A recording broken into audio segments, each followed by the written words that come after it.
can feel the blood creeping up from the heathens. Got will, got fight, got pride, got reason. If they wanna go eat, then you know I'm gon' feed them. If you're coming for me, hope you're ready for a demon. I got eyes in the back of my head, I'm seeing. Take me for granted and you know I'm leaving. I'ma take what's mine with the webs I'm weaving. I could take this crowd from seeing to believing. Got a taste for blood and my tongue keeps bleeding from the words I spit. So sharp, so freezing, so cold. Behold, frostbite they feeling. I could tear you apart or I could go heal them. Don't believe in fate, don't believe in ceilings. I just need a taste and my mind starts feeling. I don't pace myself, I grind on kneeling. Got lust for change, I just love the feeling. I ain't gonna give up. Got too little time, I'ma live up. Head down, push forward through the tough times. Cause anything worth doing is a tough climb. And I ain't gonna give up. Got too little time, I'ma live up.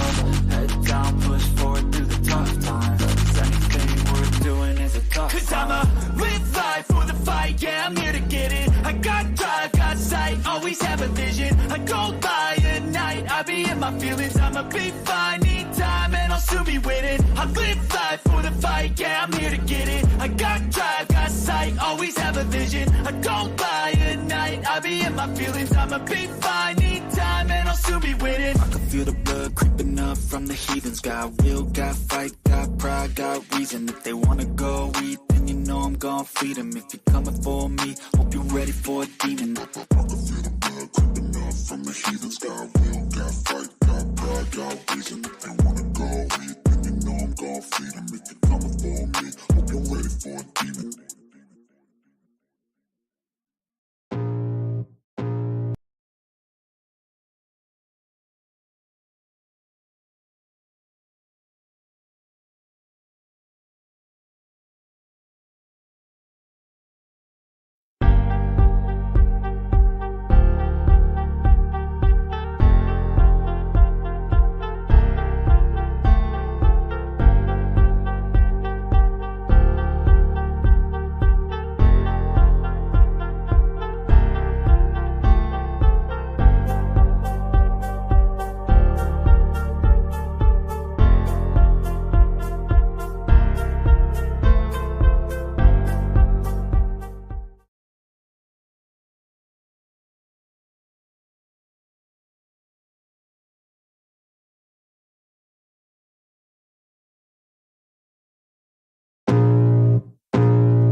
I can feel the blood creeping up from the heathens. Got will, got fight, got pride, got reason. If they wanna go eat, then you know I'm gon' feed them. If you're coming for me, hope you're ready for a demon. I got eyes in the back of my head, I'm seeing. Take me for granted and you know I'm leaving. I'ma take what's mine with the webs I'm weaving. I could take this crowd from seeing to believing. Got a taste for blood and my tongue keeps bleeding from the words I spit. So sharp, so freezing, so cold. Behold, frostbite they feeling. I could take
Hello, beauties, fellow true crime lovers.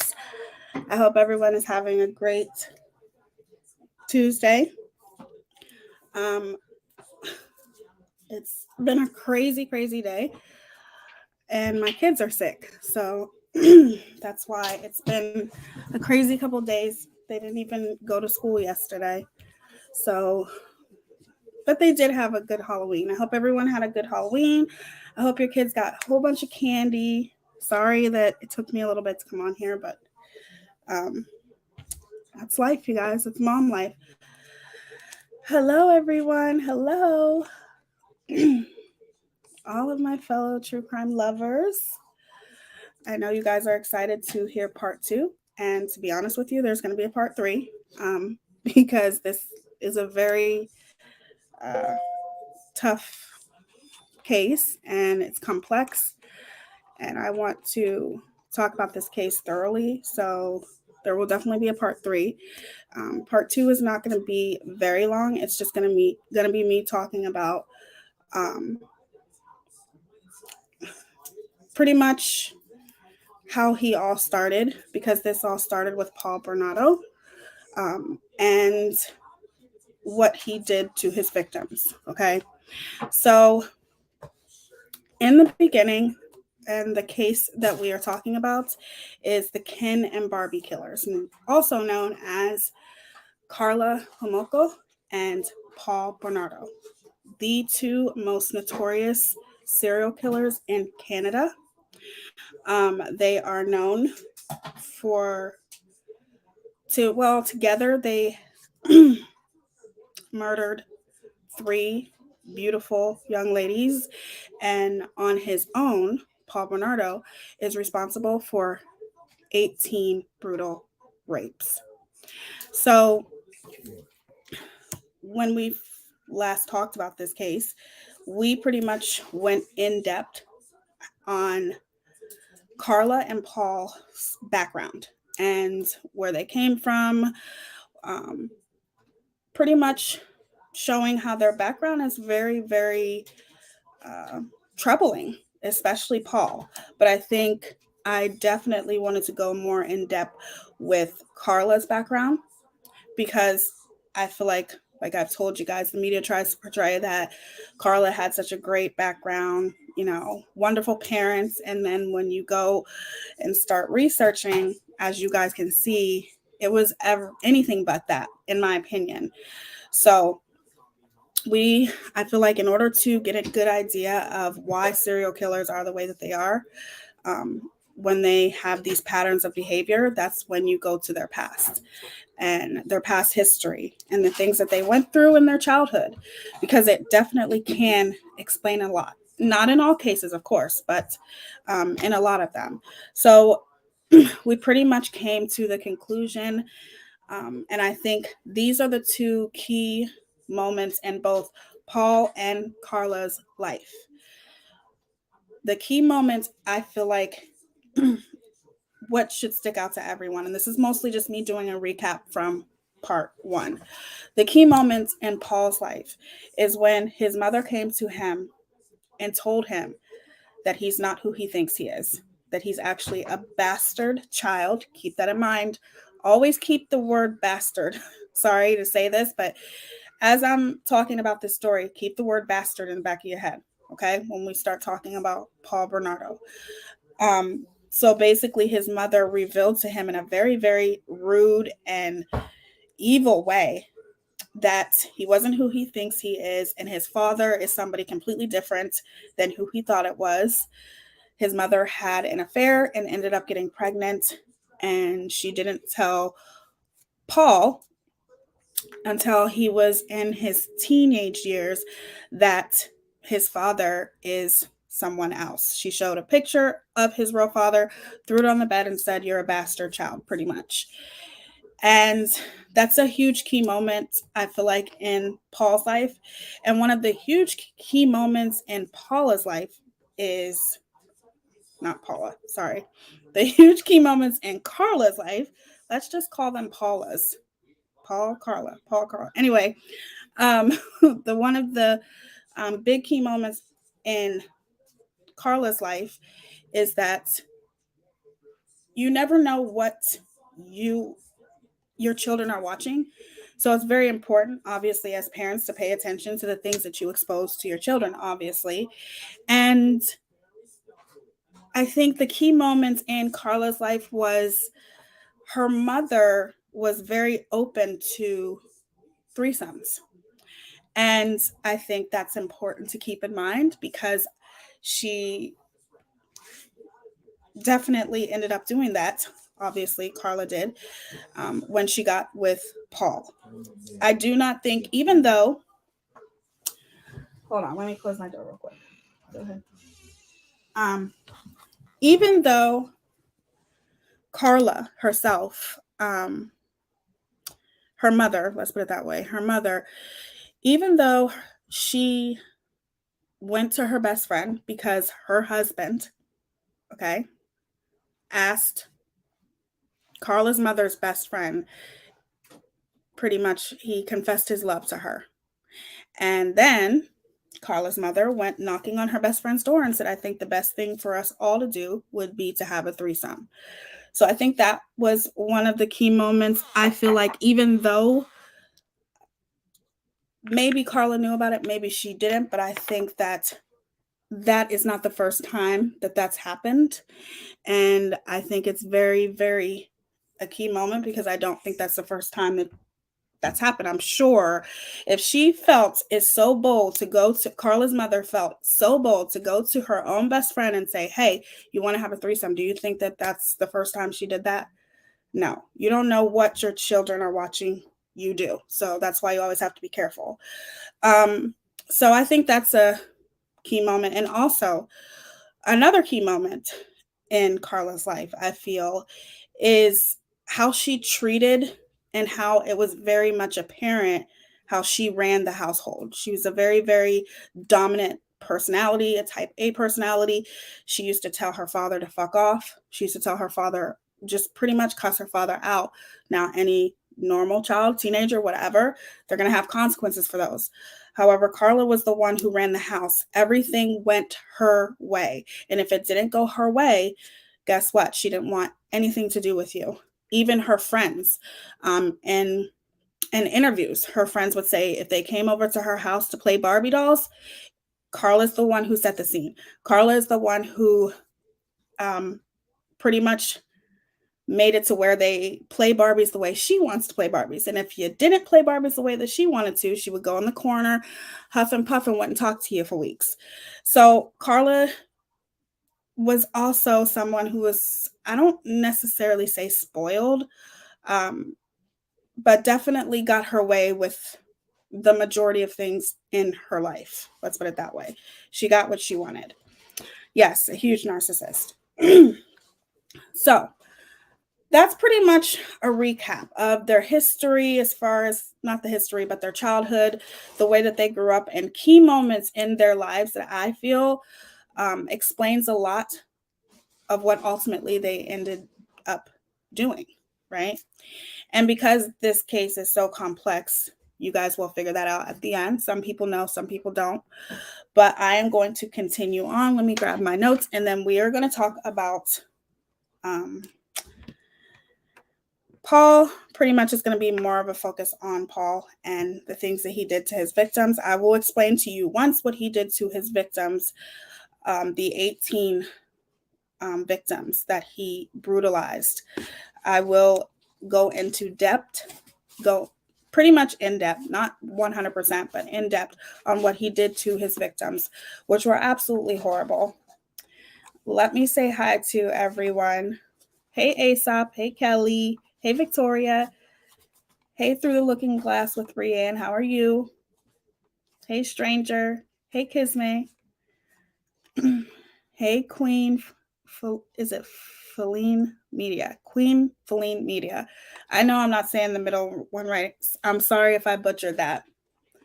I'm horrible with pronouncing names. Hey, Terry. Hey, Kelly Ann, Tinkerbell's mom. It's so good to see you guys here. I'm glad you guys love true crime as much as I do. Hey, Joanne. Joanne, said Tinkerbell. Hey, Ashley. Okay, so let's get started. Let me grab my notes really quickly here, and then we are going to get started. So first of all, I want to say, not that your kids would be up this late, so I know times differ in different areas. This is, no kids need to listen to this ever. So I'm just telling you, if your kids are anywhere around, please tell them to go away. This is not anything for kids. Parental discretion is advised. Also, I'm going to give you guys a trigger warning, because this is about rape. And I think it's very important to know that if that's something that is going to trigger you, please step away once I start talking about it, which I will give you a trigger warning right before I start talking about it. But I'm just telling you, giving you a heads up that this is not for children, and there is a lot of trigger warnings that are going to be in here. So just to let you know. So if the rape and things like that, if that's going to trigger you, just watch something else. I have a whole bunch of videos that you can watch, okay? Okay, let me grab my notes really quick.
Okay, let's get started here.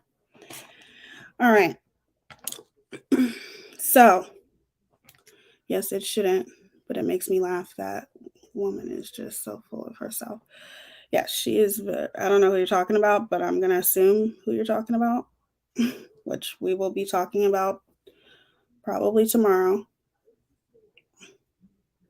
Another shit show going on, but that's pretty much her. Okay, so now what we are going to get into, which I think is very important, is how Carla and Paul met. Okay, and that's where we are going to take off from there, because I think obviously when they met, it's when everything went straight to hell, and they started pretty much brutalizing people together.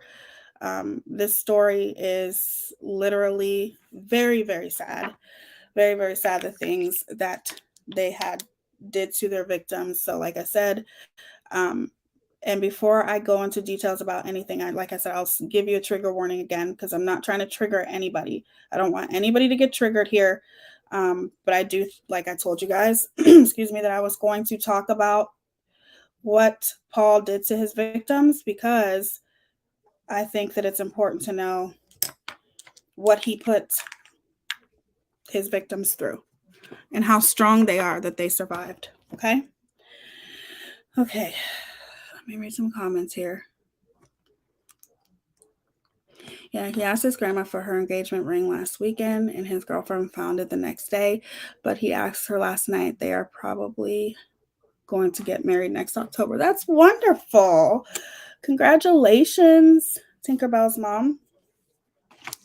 That is amazing. Um, my husband and I received great news today. My oldest stepson proposed. That is wonderful.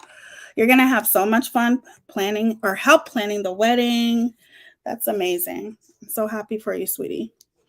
Okay, let's get started. Hold on, let me bring up my notes.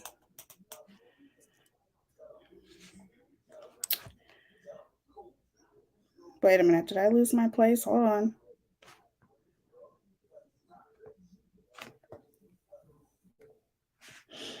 Yes, I did.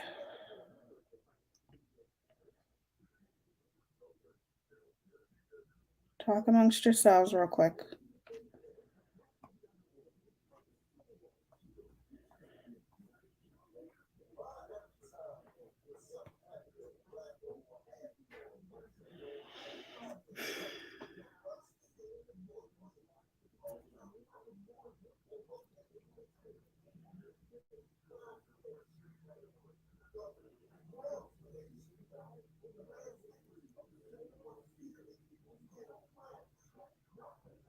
Okay, so Carla had a job as a veterinarian assistant, which is also something to keep in mind. She worked at, um, a doctor's office for pets. She worked at a veterinarian office and she was an assistant. So she had access to a lot of things that she shouldn't have had access to.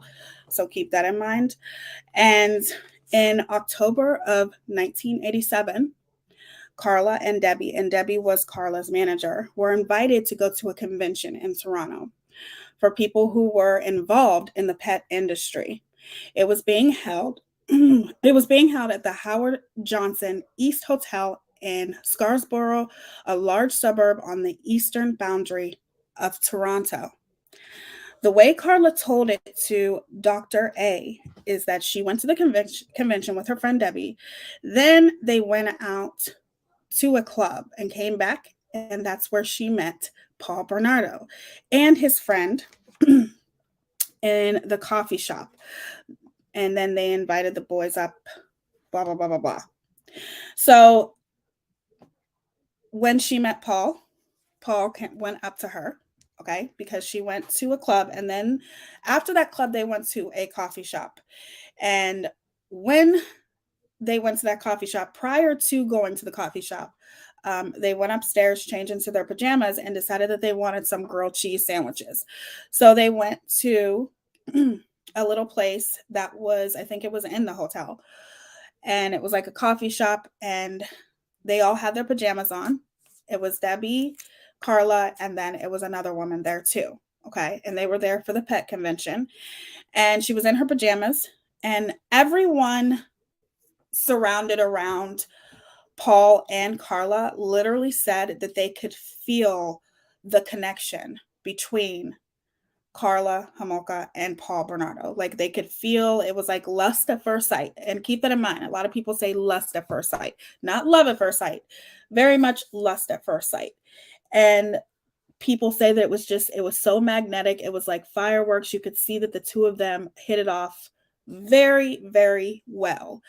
So as Carla's sitting there shoving grilled cheese down her damn throat, Paul walked over.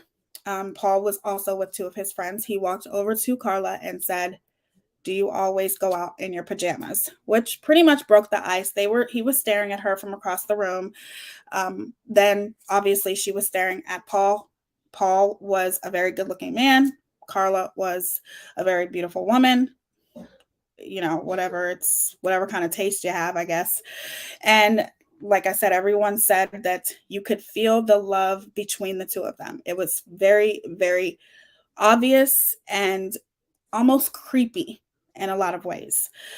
So once they met, he sat down, they talked, they talked for hours, and then they decided to go back up to the hotel room.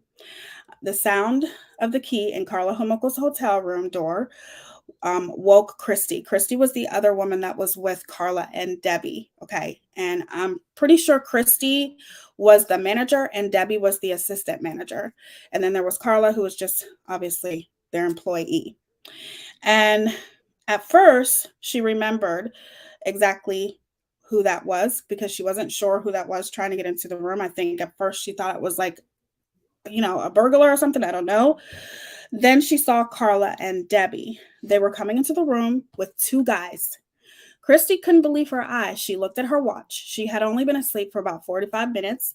With some difficulty, they just rid themselves of the first two. Where in God's name did they get these two? Christy is wondering in her head. Like, you're having these two random guys come up to my hotel room. I'm in this hotel room too. You don't even know these guys. And it's putting someone else's life in danger. You don't know who these guys are. And obviously it was Paul Bernardo with Carla. And then one of Paul Bernardo's friends, who I can't remember his name, but I'm sure it's in my notes somewhere. One of Paul Bernardo's friends who was going to be, he was trying to hook up with Debbie. We all know that Paul and Carla were going to hook up. But I think Paul Bernardo's friend was trying to get with Debbie. I don't think Debbie was interested in his friend at all. So, okay, where was I at? Okay, so she had only been asleep for 45 minutes, okay? As the pet store manager, it had been Christy's choice to bring Carla and Debbie to Toronto for the Hagen show. Every year, for as long as Christy had managed the store, Hagen sponsored a show of pet supplies and accessories for selected retailers. Normally, they only paid the store's manager's way, but this year they decided to pay for more people to go. This was the first time the company had sprung anybody but the managers. They usually just have the managers go, but this time the managers were able to pick two people to come along with them. Christy had decided to take her assistant manager and Carla Homolka. Christy liked Carla. She got along with the animals and people. Even the birds Carla got along with. When Carla wanted to bring her girlfriend Debbie, who also worked at the pet store at the time, and she only worked part-time, Christy figured, why not? It's pure serenity, pity, pretty much. So the two people who came along, which is my mistake, Carla, and then there was Jenny. So it was Jenny, Debbie, and Carla, and then there was another one who came along as well.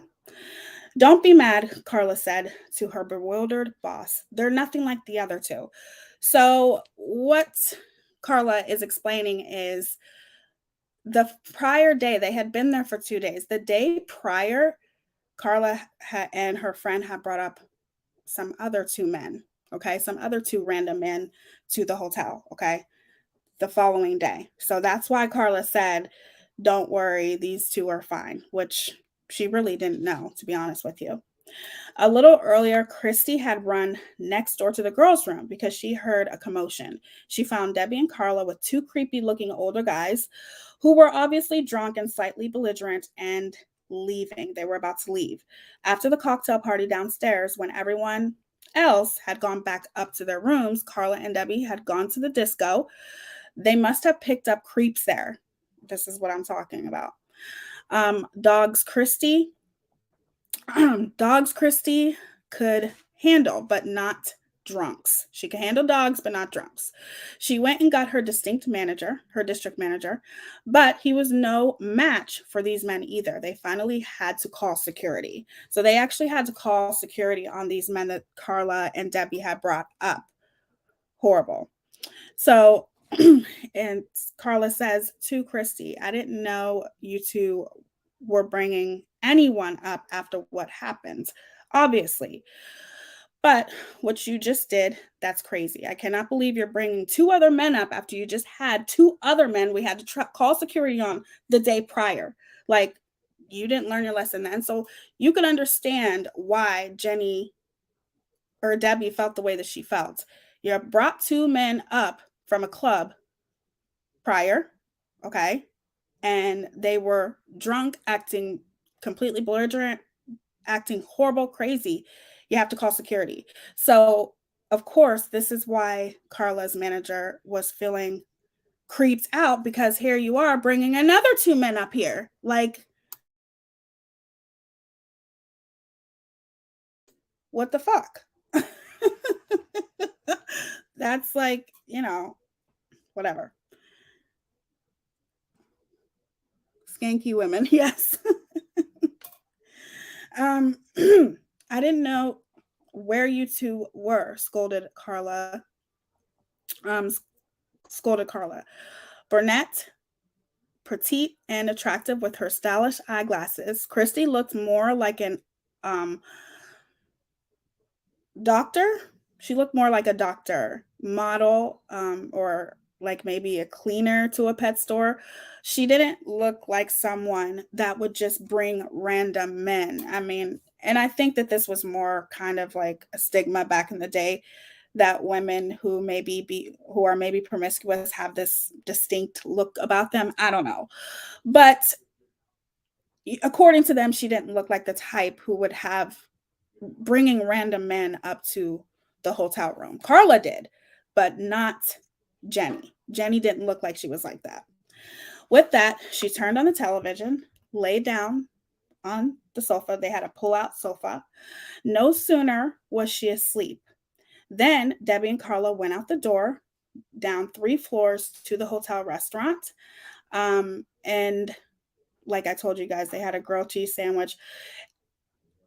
Christy had seen ferrets in heat, less flirtatious than Carla and Paul. It was very obvious the attraction between Carla and Paul. Christy considered herself a Christian, okay, but yet she brings random men up to a hotel room, but she considered herself to be a Christian.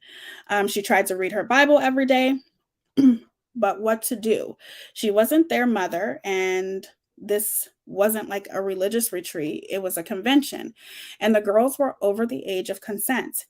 And Carla was right. They were different. The one guy was goofy looking, but they were both clean cut, particularly the better looking one. He was wearing a nice windbreaker, a blue button down shirt, dark cotton pants.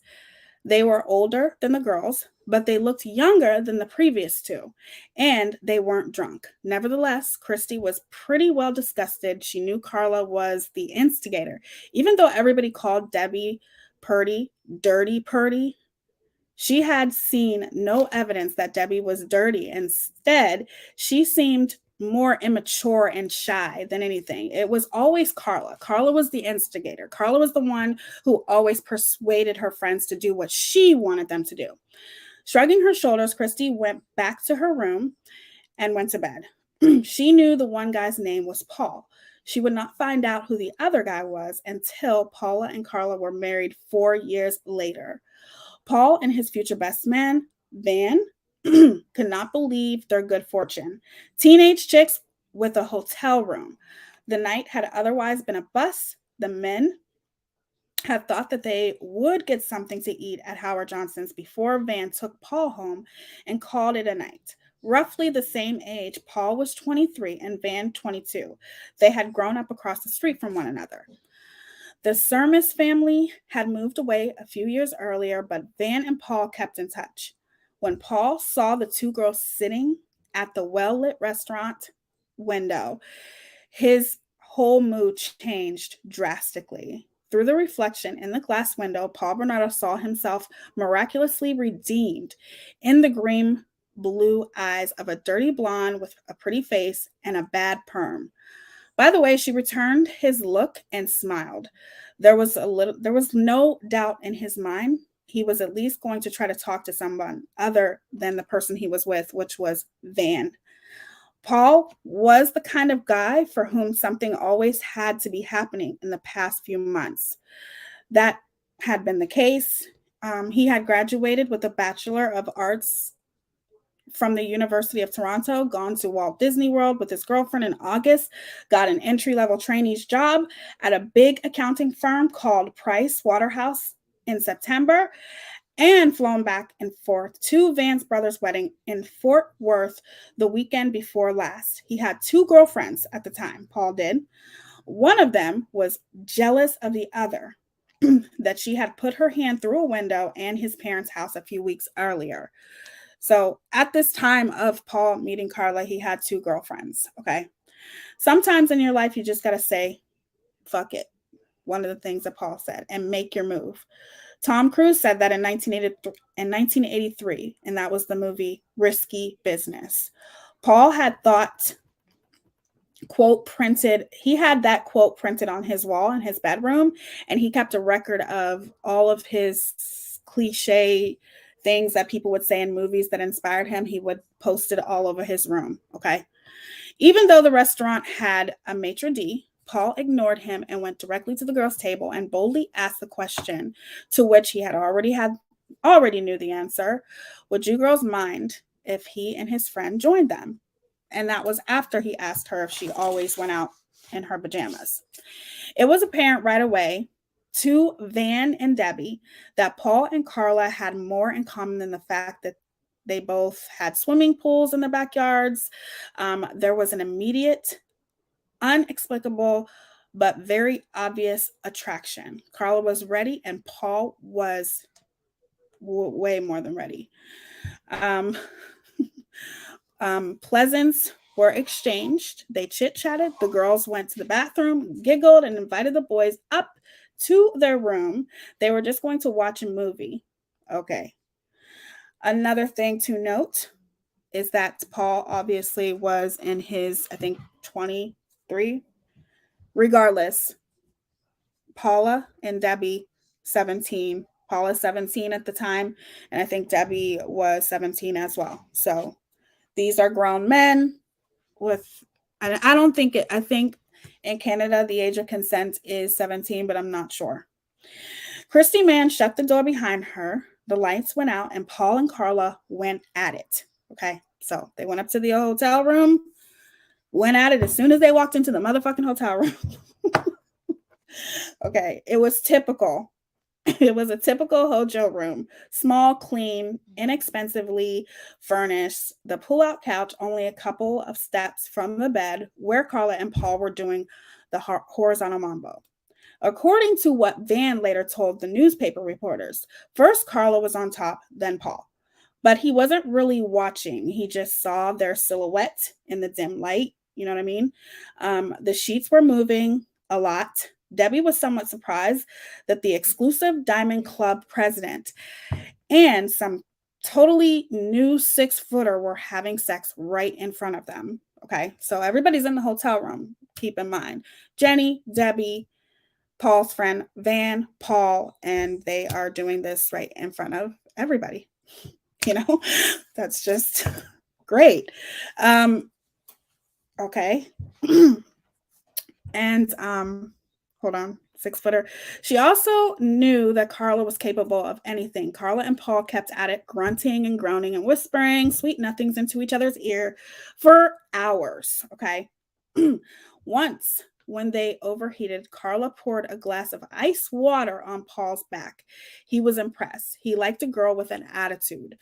So if you guys remember what the exclusive Diamond Club president means that when Paula was a teenager, she started a club called the Exclusive Diamond Club member, president, whatever, Exclusive Diamond Club. And the whole gist of this club was they were the popular girls, and eventually they were going to grow up and marry, pretty much like the whole Ken and Barbie thing. They were going to grow up and marry the most attractive men that look like Ken Barbie dolls and make sure that that man had a lot of money to take care of them. That was pretty much what the Exclusive Diamond Club was all about. Ultimately, Debbie fell asleep on the pull-out couch. She did not want to have anything to do with Van. So like I told you guys, Debbie was not interested in Paul's friend Van. She just wasn't. Sloppy seconds had always been one of Van's fantasies.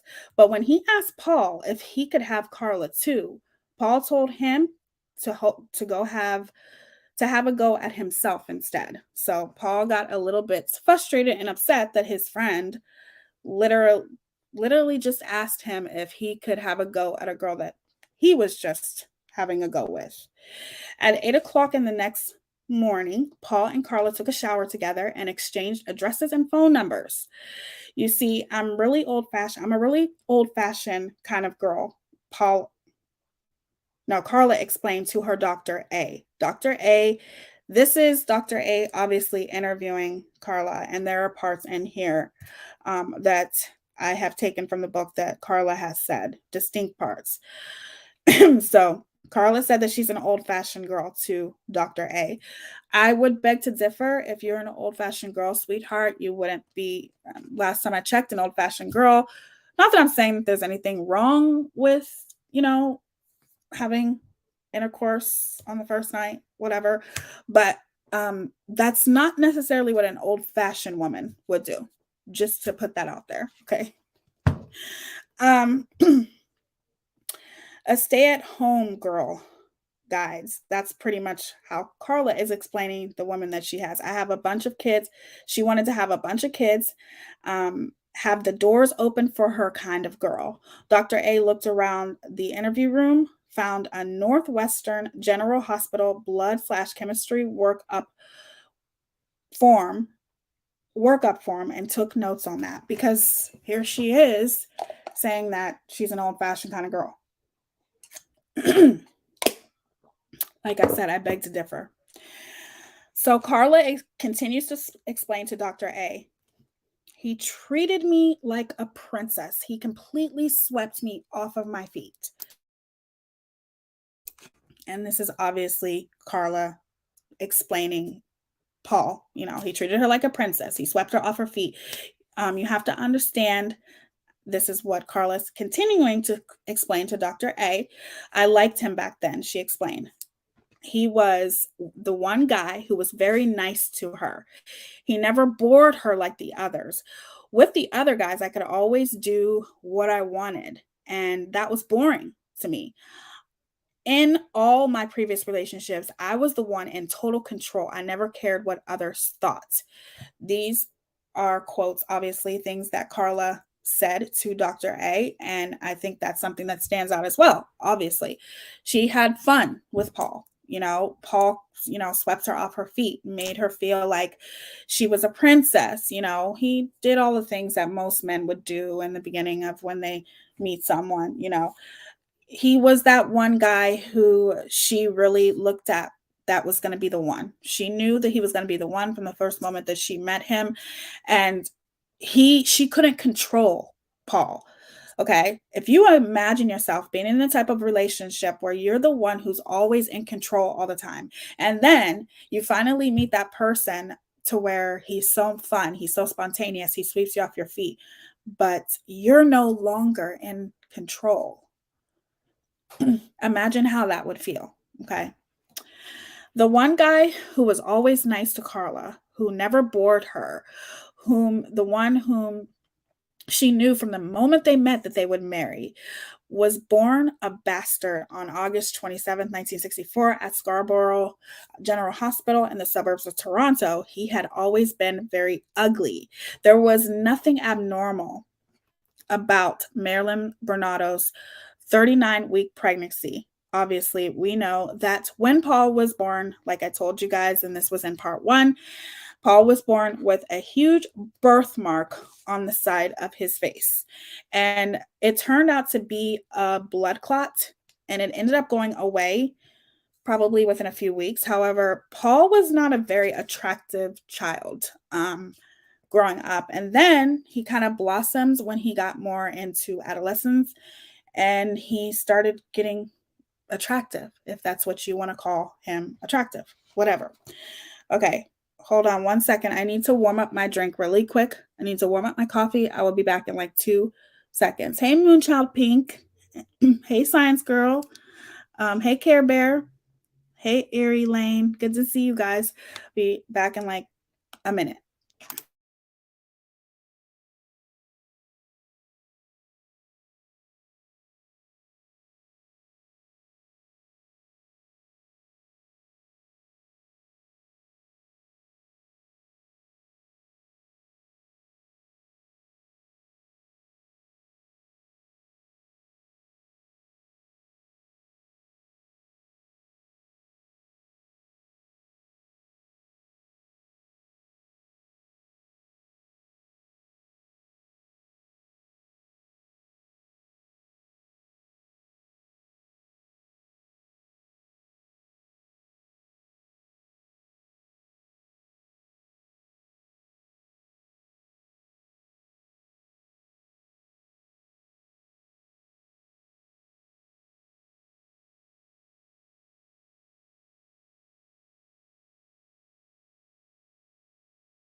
Okay, coffee warmed up. Let's start. Let's get started again. Okay. So, hold on. Okay. So, obviously, once Carla and Paul met, it was love at first sight, lust at first sight, however you want to look at it. They pretty much, from the time that the two of them met at the hotel, had, did what they did the first night that they met within hours of meeting. It was pretty much a done deal. Paul was the type of person to where he really liked the fact that Carla was young, obviously, because that's what Paul liked. And he also was the type where he had two girlfriends at the time of when he met Carla. However, he also had intercourse with a lot of women, not just Carla. Like, he had a lot of partners, which is why Van was very surprised when Paul not only didn't let him have any type of, intercourse with Carla. Like, Paul was the type where he didn't care about women, so he would pass them along to his friends. So Van was also very, very took off guard when Paul said, don't ask me that, go do that with yourself. And then also, Van was also surprised because Paul actually got Carla's number, which is something that Paul never did. When he would have a one night stand with a woman, which is something that he would do all the time, he never got their number. He never cared to get their number, but he went out of his way, obviously, to get Carla's number. So therefore, they were inseparable from that time. Okay. So that's where we're going to start off there. Hold on. And I'm also a very, very sloppy writer too.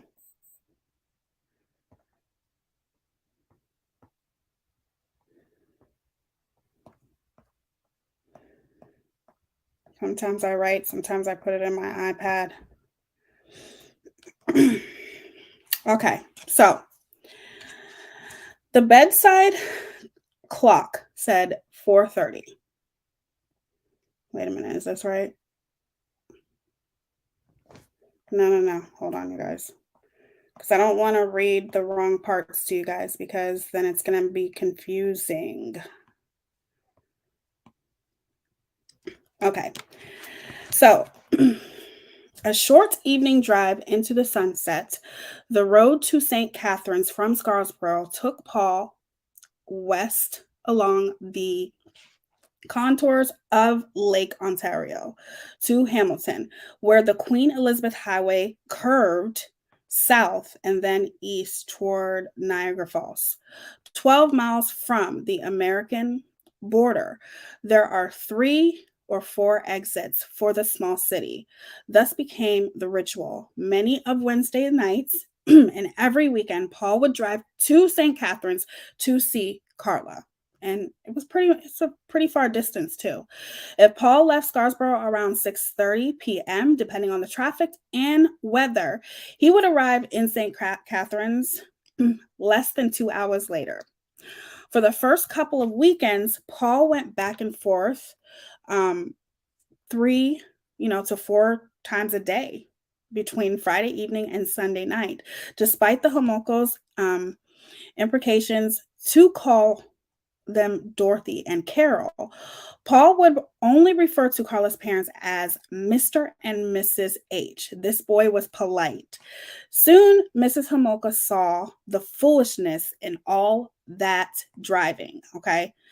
Because he would drive, obviously, 2 hours. He was constantly driving back and forth, so obviously Carla's mother decided all that driving back and forth, he didn't have to do that anymore. She invited for Paul to stay the night. Okay. Dorothy was enthralled as her daughter. She was enthralled that her daughter was with this polite, slightly older, well-to-do, educated, beautiful young man with a good, amazing job that makes so much money. She was so happy for her daughter, even though he was like in his 20s and she was 17. Dorothy is Carla's mother, just to let you guys know. Paul was older, 23, to Carla, 17, but he did not act or look it. Okay. Paul looks very young for his age. I will admit that. He had a baby face. So he really didn't look like he was in his 20s. He definitely looked a lot younger than that, which works to his advantage when this story continues. You'll see how much his looks, his privilege of having good looks and looking younger for his age definitely worked out in his favor. So, his round face and baby blue eyes gave him a boyish, innocent aura. Very quickly, Paul Bernardo became the Homoko's weekend son. When Paul was not in the Homoko's house at 61 Donald, Carla was writing him cards and letters. The marriage began with a 3-page letter on October 27th, 10 days after they met, and continued for nearly 6 years. Even after they moved in together and married, Carla would write him little pillow notes almost daily. On November 6, 1987, she presented him with a card featuring 3 little pigs, inviting him to call me anytime. It revealed something about the lovers' early banter. To my prince, love from your princess. Paul responded with flowers. She persisted with more and more cards. One on November 13th featured 2 cartoon characters in bed and 2 other characters peering at them through a window. Roses are red, it said. Violets are blue. There's nothing more fun than a pervert like you. Isn't that just such a nice card to have, you know? A week later, on the afternoon of November 19th, 1987, Jennifer Galligan accompanied Mr. and Mrs. Bernardo to Paul's graduation at the downtown campus of the University of Toronto. Jennifer wore her purple coat. She was really curious to see Lenore Marcus, which is Paul's mother. Even though she had seen her blood, she never laid eyes on her. I'm sorry, Lenore is not Paul's mom. I'm sorry. That's Paul's girlfriend. My bad. After the ceremony and the cheek kissing congratulations, she said Paul rendezvoused at the Ramada Renaissance Hotel. They had a few Black Russians. Paul was testy, accusing her of going out with other boys. Lenore is one of Paul's girlfriends. Keep in mind, even though he was going to see Carla, he still had 2 other girlfriends. He had 2 girlfriends when he met Carla. He still had those 2 girlfriends, one of whom her name was Lenore, somebody that he was off and on with for actually a good amount of time. So she went to Paul's graduation. And then, obviously, they went up to the hotel. They had 2 Black Russians. And now Paul is accusing her of being with other boys. The drinks get in you. You get all kind of, you know, some people are, I don't know, everybody's different when they drink. Some people are very nice when they drink. Some people get really mean. I actually get sometimes mean when I drink. And Paul was definitely the type that got very mean and also very violent when he drank. So people were looking at them as they were walking down from the hotel. He's accusing her of being with other boys. People are looking at them because he was almost yelling at her about how she wandered around letting other men stick their salamis in her. Jennifer was dumbfounded, okay? She tried to ignore it and gave him his graduation present, which was a Brookdale sweater. Now, just to let you guys know, Jennifer is his second girlfriend. Actually, third. He had 3 girlfriends. Carla, which I'm going to say was his main girlfriend. Lenore, okay, number 2. Jennifer, number 3. Jennifer was who he is arguing with right now, accusing of talking to other men, blah, blah, blah, blah, blah, which is really just a manipulation tactic. Lenore is actually the one who one day Paul had Jennifer over at his house, okay? And this was probably a few months prior to him meeting Carla. Paul had Jennifer at his home, and Lenore knew that Paul was cheating on her. He knew, she knew. And she had this funny feeling. So she decided to go over to Paul's house spontaneously, of course. She kept knocking on the door. Well, the door that she was knocking on, it was a patio door. And you know how a patio door, he had no curtains and the blinds were open. And through that patio window, she could see a woman's pair of shoes. Okay. So Lenore's constantly banging on the door, banging on the door, banging on the door. And Paul would not answer it. Okay. Jennifer's telling him, look, answer the door, blah, blah, blah, blah, blah. At that point, Jennifer knew about Lenore. Lenore did not know about Jennifer. So she's banging on the door and she was banging so loudly, it alerted the neighbors. The neighbors started coming outside. You guys know how neighbors can be. But she was loud. She would not stop banging on the door. She wanted him to open up that door. And as she was banging, she got so mad that when she kept banging, she put her fist through that glass window.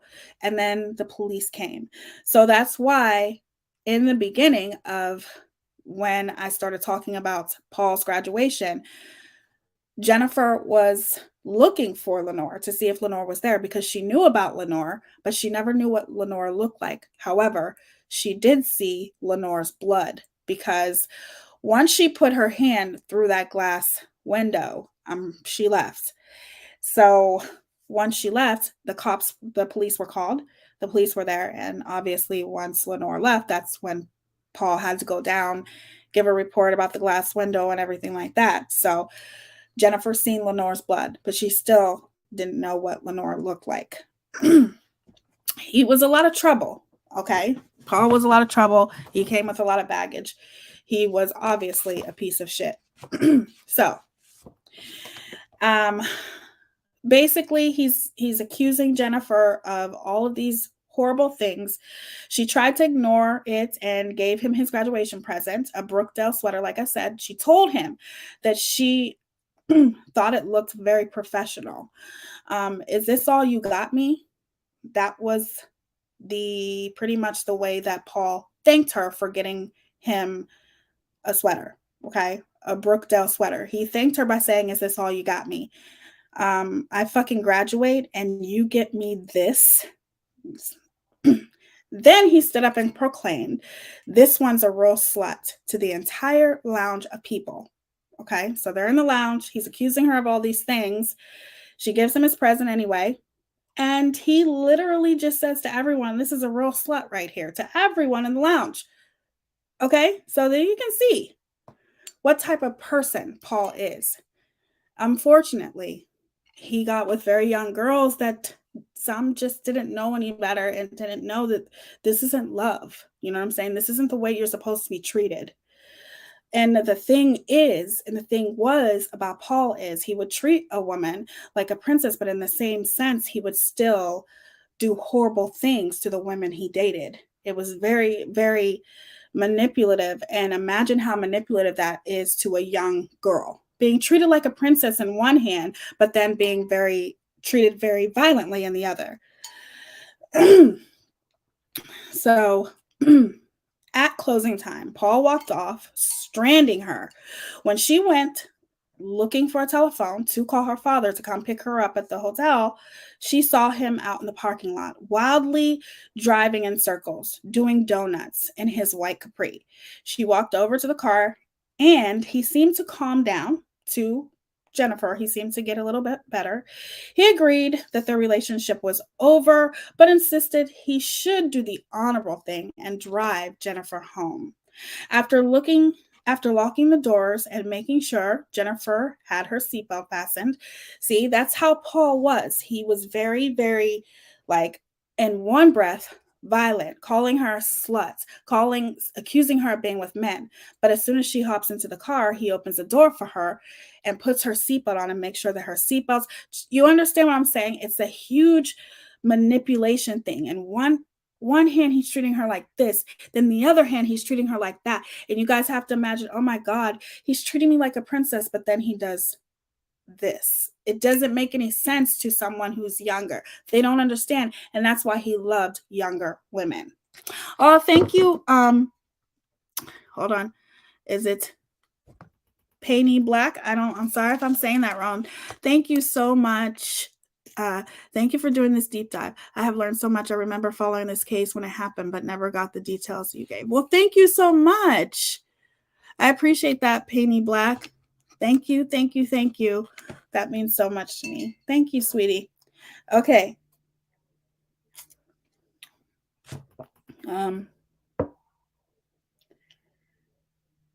So he made sure Jennifer had her seatbelt fastened. He started grabbing her hair as soon as he got into the car, hitting her at every stoplight. Again, trigger warning. Okay. Like I said, this is not only talking about DV, this is also talking about rape. This is talking about very violent things. Trigger warning. I can handle it. Okay. Even though I've been in a DV relationship when I was young, there are things I can handle, things I can't. I've been in counseling for it and all that stuff. All I'm saying is, please, if this is going to trigger you, please don't watch this. You can watch something else. Okay. Just go watch another one of my videos, though. Don't go nowhere else. Okay. Okay. So he started hitting her at every stoplight. Days later, she still carried an imprint of his fist on her back. Instead of driving Jennifer home, Paul went to the deserted factory parking lot where they used to park all the time. By then, her head ached and her face was a mess. He pulled out his knife, held it to her throat, and told her he was going to kill her. Jennifer bolted, but the Black Russians caught up with her and she tripped on a curb. You know how when you're watching a scary movie, and unfortunately, that always happens in the scary movies, and that frustrates us. But with her, she was running from him and she tripped just because she had been drinking. And she was trying to get away from him. She finally got away, but only because he dropped his knife between the seats and could not find it. She ran into the ravine and got lost in the woods. The following evening, Paul was in St. Catharines. When he left, Carla gave him another greeting card. This one featured a cartoon sex maniac with a woman on her hands and knees. I like that in men, it read, "Thanks for making me so happy. Love, Carla," she wrote. On November 27th, Paul sent Carla a rare card featuring this stylized face of Gesha. It said, "Fantasies can come true, even for you and me." Carla was his shelter from the gathering storm. Carla sent him pictures of herself at age 7, one with a parrot and another with a puppy. Over the next 2 weeks, the cards and letters kept coming. "Paul, I love you. Please don't stop loving me. Tomorrow and forever. I love you. She's like, "Don't rip off my clothes and ravish me like a beast for a solid hour. Do it all night. Now I love you and take it. Don't break it. Don't you forget. I love you. I'm running out of original things to say. Please remember always, I love you. Hugs and kisses." On December 12th, Carla took the train to Toronto and went to the Price Waterhouse Christmas party with Paul. It was held at the same Howard Johnson's where they had met for the first time 2 months earlier. For old time's sakes, they had sex in the stairwell. Isn't that just wonderful? There were many pictures taken that evening. Carla and Paul looked like a debutante and her date at the ball. Paul and Carla looked so young that one of the senior partners wondered out loud who had brought their children to the Christmas party.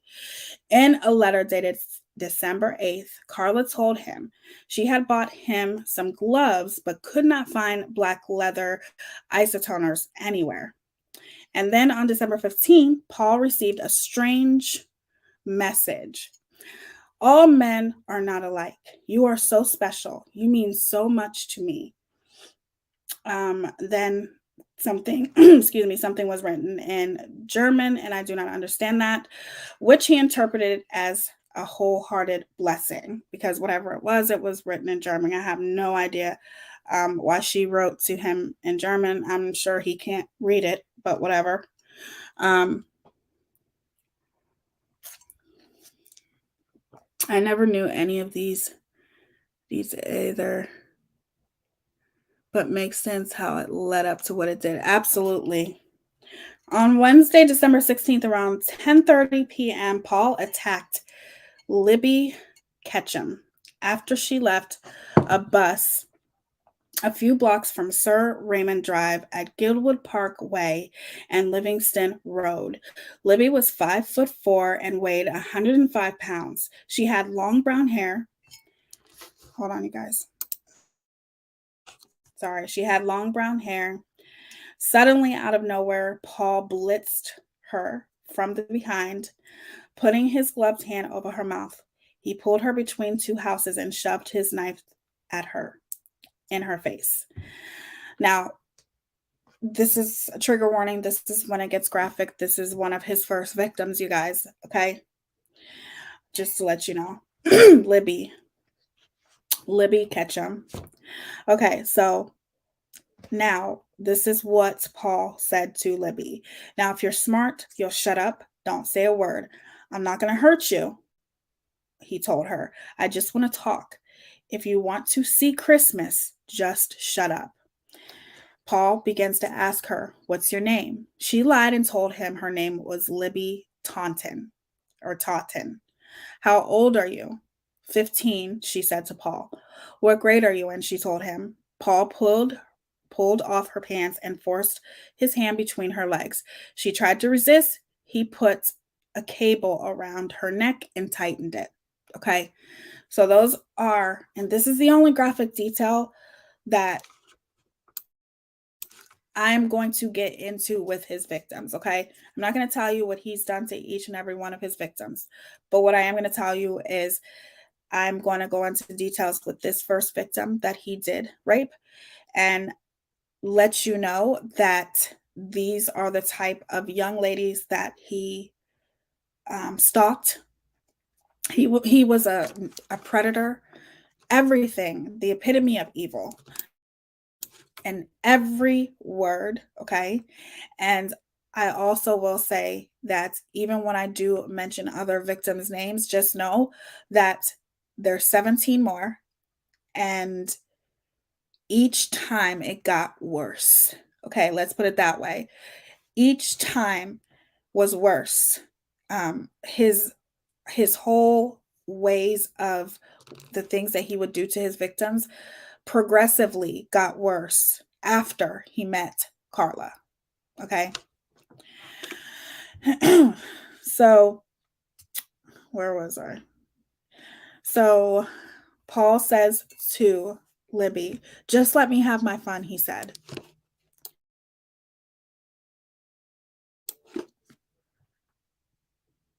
Oh, sorry, I accidentally pressed mute. Then, for an hour and a half, he forced her from the front, okay, vaginally, and from the back, anally, okay? The whole time that he is doing these things to her and forcing her to do these things, he was asking her questions about her boyfriend, Libby's boyfriend, only 15 years old, this little girl. How old is she? He wanted to know. When he would do what he was doing, these are the things that he was asking her. Do you do this with him? He asked her. Oh, so we're pretty special then. I want you guys to keep it also in mind. There's a few reasons why Paul only went after young girls. And it was because Paul, there's many reasons, but the main reason is because Paul only liked virgins. He only wanted to be with young ladies, obviously, that are virgins. And if you're attacking young ladies who are not, doesn't necessarily mean they're a virgin, but there's more of a chance than if you are going around attacking grown ass women. Okay. Either way, it's wrong. It's horrible. He's a horrible devil. He's the devil. He is the fucking devil. Okay. Okay, so see, these are some of the questions that he would taunt his victims. He would demean his victims in the worst way. One of the questions that he asked Libby, does this feel good? She lied and said yes.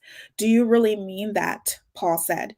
You're a sweetie because you're cooperating with me. What's your name? Paul asked again. Looking through Libby's wallet, he found her ID, including her birth certificate, with her real name. Oh, you lied. You're a liar, Paul said. You said your name was Libby Totten before. I guess I have one or two choices, Libby. Libby Totten or Libby Ketchum. Now close your eyes. Close your eyes and make sure they're closed very tight. Okay, this is what Paul continued to say. Keep them closed. And then he would insert his manly parts in her mouth.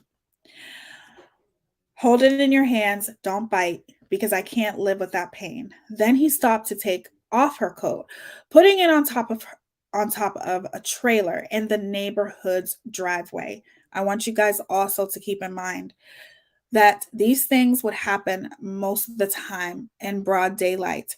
And it would also happen where his victims would be not even seconds away from their house. This is how cocky this motherfucker was. This is how he really did think that he was invincible. Okay, he would always do this and do this to his victims when they were right by their home.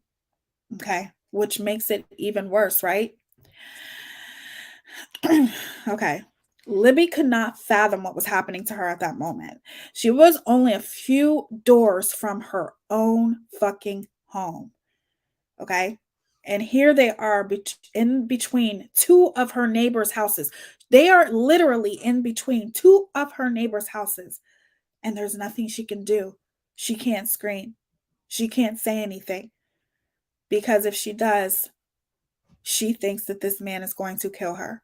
But here she is in between two houses where she knows both of the neighbors. Okay. Imagine how mentally that can fuck you up. And imagine how mentally that can literally verbally torture you. That's what Paul did to his victims. It was more of a mental thing, obviously, than physical with him, in my opinion. Some people may disagree, but I really do truly feel that because he did stalk just like a freaking animal. He stalked his prey. He literally, I think he knew where his victims lived. He knew that they were only a few steps away from home. And imagine how that feels when you are being violated close right next door to your own home and there's nothing you can do. Okay. It was early, well before 11 when this all was happening. Everybody in the neighborhood was probably still awake. We're not stopping until it happens, he said. He made her tell him that she loved him and told her to call herself a slut. Then he asked for her Christmas greetings. Now tell it you love it. Wish it a Merry Christmas. And Paul flashed the knife. So she looked right at it and wished it a Merry Christmas.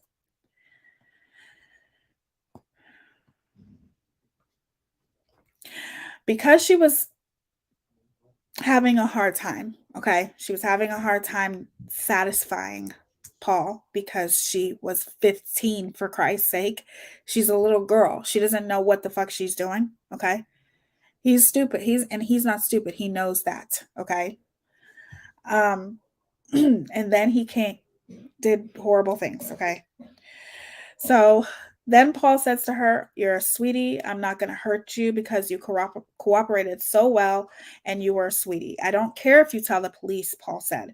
"I don't care because I'm not going to get caught. It'll just humiliate you and embarrass you, and your boyfriend won't like that too much either. Your friends, it'll make them look at you in a horrible way." She said she would tell them anyway. "Now, put it back," he commanded, referring to his manly parts. She started to put that back. Um, then he started taunting her and brutalizing her again. Then he said, "You're funny. You're very, very funny. Now do this. He's instructing her and giving her directions on what to do to his manly parts. Before Paul left, he told her to get under the trailer. You should stay there for at least 20 seconds, okay? And don't start yet. Wait until you don't see him. He would tell his victims, most of his victims, wait until you don't see him and then start counting. When Libby looked out from under the trailer, he had vanished. These are the things that Paul would do to his victims. But like I said, it just gets worse with each victim. Okay, so imagine all of these things. It says that she's 15. Maybe it's a mistake. It could be a mistake. There are parts that I'm getting from the book. There are other parts that so I don't know for sure, but I will definitely look that up when I'm done because I'm pretty sure that this was his first victim, but I could be wrong. So these are the things that he would do to his victims. He would brutalize them. He would torment them. He would demean them, just like him specifically saying, you can go ahead and tell the police, telling her this. He's so cocky that he's telling her, go ahead and tell the police, but it's only going to embarrass you. It's only going to put you through torture. It's only going to make people look at you like you're a horrible person and deserved it. These are the things that he did to his young victims. And it continued like this for years. Okay. However, like I said, it got progressively worse. His attacks got worse and worse after he met Karla Homolka. Okay. The next day, Detective Constable Steve Irwin paid a visit to Inspector Joe Wolf at 43 Division. There are a dozen metropolitan police stations throughout Toronto, and Wolf was head of 43 divisions in Scarborough. Wolf was a middleweight who resembled Jack LaMotta.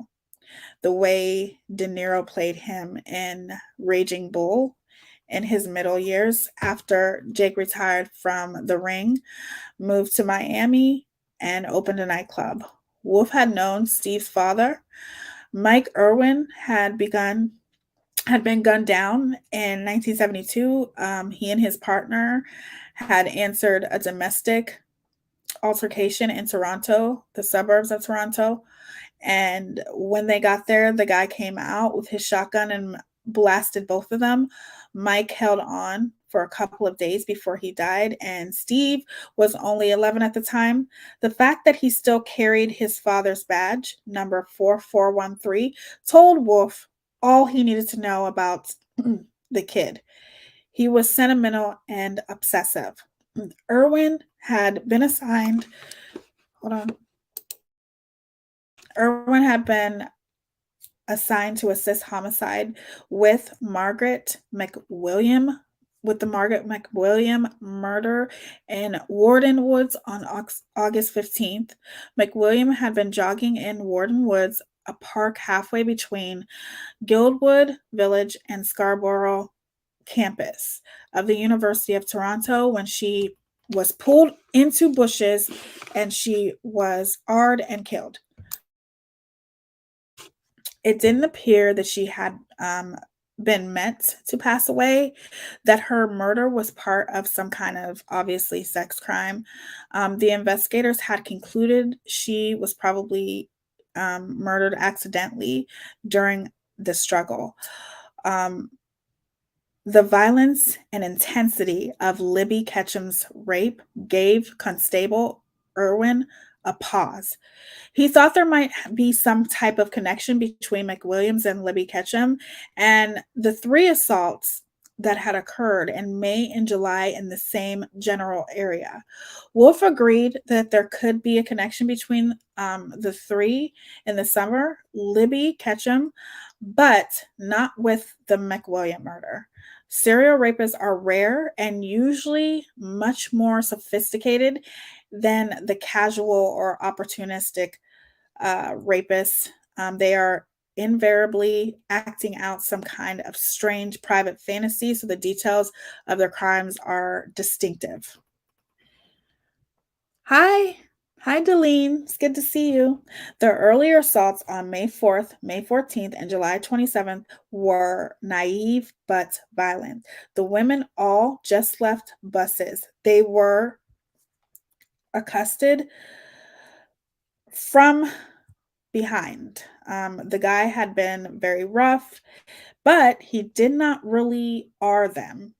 He had fondled them um, sexually, penetrating the last one with the, you guys know what I'm talking about. The recent attack on Libby Ketchum was one of the most obsessive and extensive outdoor rapes in Wolf's long career. Nevertheless, it had a lot in common with the previous three. The descriptions of the well groomed young man who had good teeth and did not smell bad. The rapist talked all the time. He was assaulting them while he talked all the time, and he wanted to hear certain specific things. All of the attacks had occurred within a short radius of the Scarsboro Guildwood village. Location was one of the big differences between the attacks and the murder. The attacks occurred in a heavily populated areas, usually on the streets where the women lived, in basically a location where it always occurred mostly in the same places in a residential neighborhood. Pretty much it could be in broad daylight or it could be at night. Like, he did not care. He just didn't. Irwin was not persuaded as the years went by. His skepticism about Wolf's assessments would deepen. Unfortunately, it would not help him solve any of the crimes, only cause him to become more cynical. Steve would have been about 27 when he first went to see Wolf. It was ironic. The guy that they were looking for was probably a guy who looked much like Constable Irwin, clean cut, and they were probably just about the same age. The same day, Carla sent Paul 2 cards because it was their second anniversary. One said, "Happy 2-month anniversary, love, Carla," and the other says, and I quote, "It's been the best 2 months ever. You're my prince. I love you, Carla." 2 days before Christmas, Mary Booth got off the bus at Lawrence and Bathgate at 12:50 a.m. Tall, 5'8", with long blonde hair, Mary gave Wolf pause because she was considerably larger than the last 4 victims. Hold on. Okay. So here's another thing to keep in mind.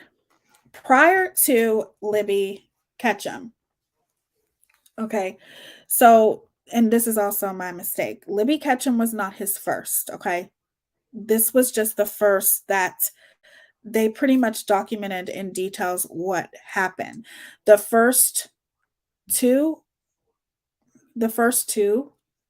prior to Libby, the how do I say, the R's were different compared to Libby's, which is, like I'm saying, it got progressively worse. So whoever it was who said it, you thought his first victim was 14, she may have been.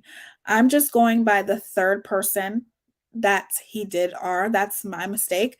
And I think it's because I didn't read that in the book. They didn't focus on the first 2, but they might have mentioned it and I just didn't remember. They focused on this one and went into details. So I just looked at that as maybe Erie, they might not have went to the police, but I just looked at it like, because they went into such details with Libby, and I'm thinking that was his first. But I think that she was literally the first where they kind of told in detail, in graphic detail, everything that happened. So there were 2 more prior to her. So just to let you guys know, that was my mistake. So I apologize for that. So, like I said, tall, 5'8", with long blonde hair. Mary gave Wolf a pause. She was considerably larger. than the last 4 victims. She weighed around 150 pounds. The literature said location came first, and then the serial rapist hunted his preferred locations and waited for the right woman. The other victims had all been short and very slim with long, dark hair. Paul scripted Mary exactly the way he had Libby. The sequence of events was the same. Let's just say that it was pretty much the same with this person that he is now victimizing, brutalizing, all of these things. Everything was pretty much the same, but she was forced to repeat over and over again, I'm a bitch and I'm the C word. Okay. See you next Tuesday. I do not like that word. I hate that word. But that's what he was asking her to call herself with this victim. Okay. Which was kind of different from the previous attacks. Okay. He would tell her to say, Merry Christmas. I love you. This is my present to you. I'm doing this because I hate my boyfriend. These are things that Paul is asking this woman to say to him. His 4th victim, he's asking her to say Merry Christmas and I love you and I hate my boyfriend. Paul had a knife and he liked to talk the talk. If you open your mouth, I'm gonna slit your throat. If you scream, I'll slit your throat. Shut up, or I will kill you. Then he would call her the B word, the S word. If you scream, I'll put a scar on your face. What's your name? What school do you go to?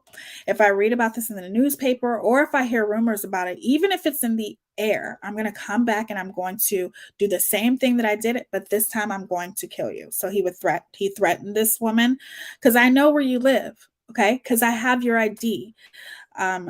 They were in a backyard 2 blocks from Sir Raymond Drive. Mary Booth gave the police an excellent description. White, 6 foot, 180 pounds, light brown hair, blondish, collar length hair, clean shaved with a small mole slightly under his crooked nose. He smelled very good, no accent, no scars or tattoos. She even noticed he was circumcised. He was wearing a gold ring with 3 diamonds on his right hand and possibly a school ring on his other. It had a red stone. He drove a white Capri and carried a stiletto knife in a dark leather case.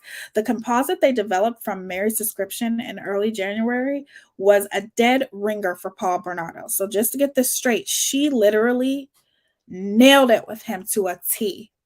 And it's because of this woman that they got the best composite of Paul Bernardo ever.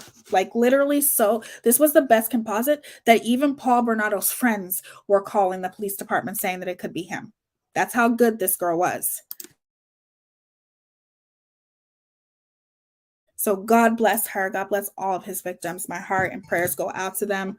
These are strong women who went through hell, and I cannot imagine what that feels like to go through that. But my heart and prayers are with each and every victim that he has brutalized, and he will burn in hell. He will burn in hell. That's all I could say. The powers that be decided not to publish it. Composites published in the newspaper can be more of a hindrance than help. First of all, they signaled the press and the public that the Lawrence police professionals are stumped. Every mother, sister, wife, girlfriend comes out of the woodwork and proclaims her son, brother, husband, or lover of the rapist. The police quickly fall into a psychological maelstrom of collective innuendo, vendetta, and resentment from when they begin to spin it in an ever-widening circles. So basically, they didn't want to put out the composite because they didn't want the investigation to turn into a circus. All the police really had at this point were 2 serious assaults, very close together in a specific confined area. The predator was distinctive. How many boys next door were serial rapists? There was little pressure. Naturally, the press was on them, but Wolf had seen much worse. The press had not made any connection between the assaults, and McWilliams murder. They didn't connect the two. The guy would make a mistake, they would catch him. So they ended up catching the person who did the McWilliams murder. For Christmas, Paul gave Carla a $100 dress, a gold necklace, and an expensive teddy bear she called Bunky. Paul got a hand-printed gift certificate upon presentation of this coupon. Carla, Leanne, Homoko will perform sick, perverted acts upon Paul Kenneth Bernardo. These acts may be chosen by the recipient of the coupon. The coupon expires January 2nd of 1988. Love, Carla. That's such a nice coupon, even though whatever. I really hate these two. Once Jennifer Galligan started talking, her words quickly became torrent. Sergeant Kevin McNiff's daughter had asked him to talk to her friend McNiff, who worked on the Toronto Island out of the 5-2 division. He was a decade off pension, binding his time with righteous, consistent service to his community. Sergeant McNiff met Jennifer in the McDonald's just after the New Year's in 1988. I was crying, and he had, fucking stop crying, quit crying, you fucking bitch. These are the things that she's revisiting that Paul would say to her. You're giving me a headache. And then he'd hit me again. And then he took me to a place where he used to take me to do it behind this factory building. And I could show you the place. I mean, I know exactly where it is. And he took me there, and he was going to kill me. Now, if you guys remember who Jennifer is, Jennifer is his ex-girlfriend. Remember the person where she was at his graduation. He was treating her so bad. Then they ended up going into an alley. He was going to do something to her. He dropped his knife. He couldn't find it, and then she got away. This is Jennifer talking to a detective, because I'm pretty sure she thinks that maybe the description of the things that this rapist is doing, which is Paul Bernardo, I think she's trying to pretty much tell the police she thinks that it's him.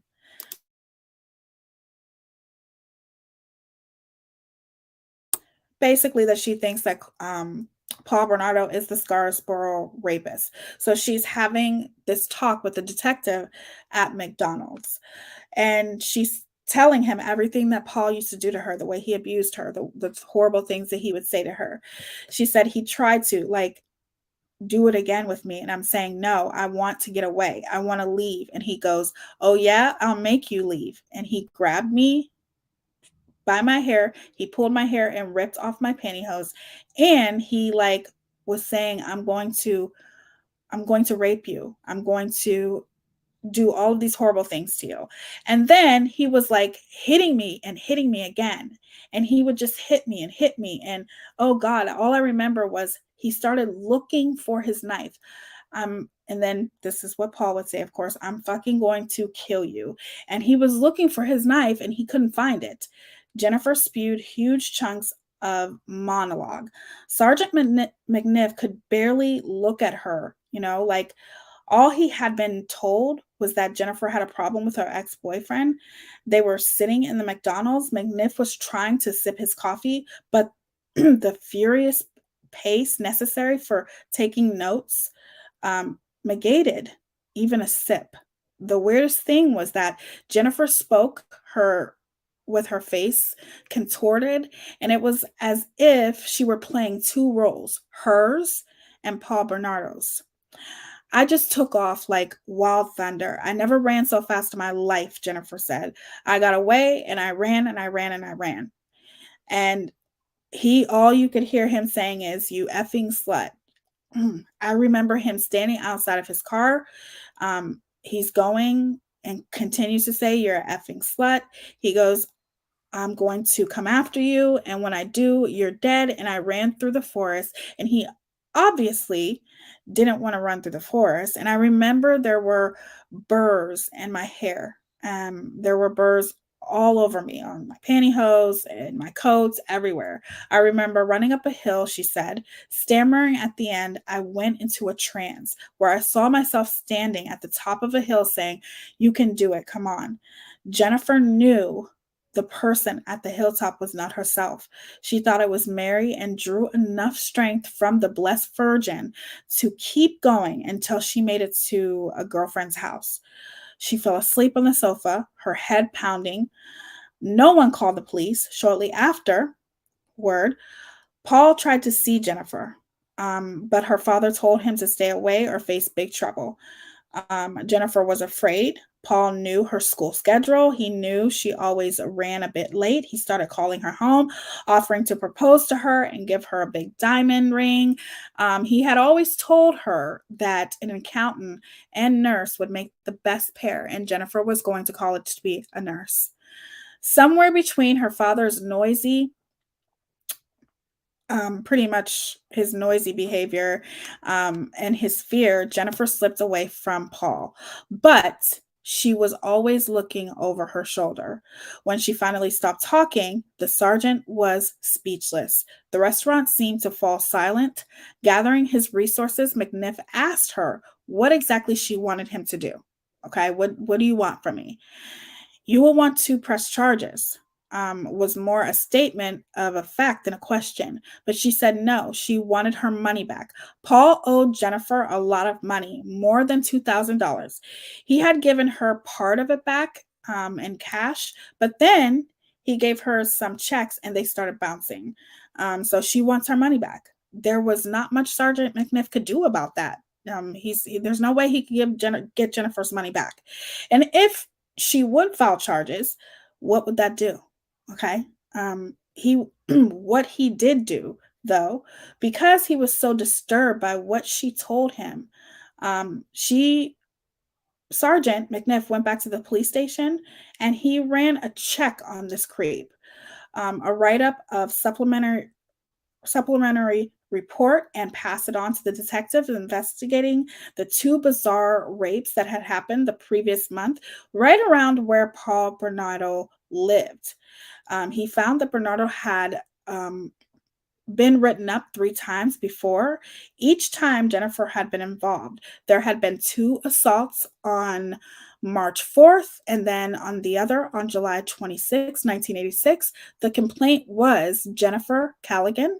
Bernardo was never charged. There was a mischief under on September 29th, 1987, which involved Jennifer and another woman named Lenore Marcus.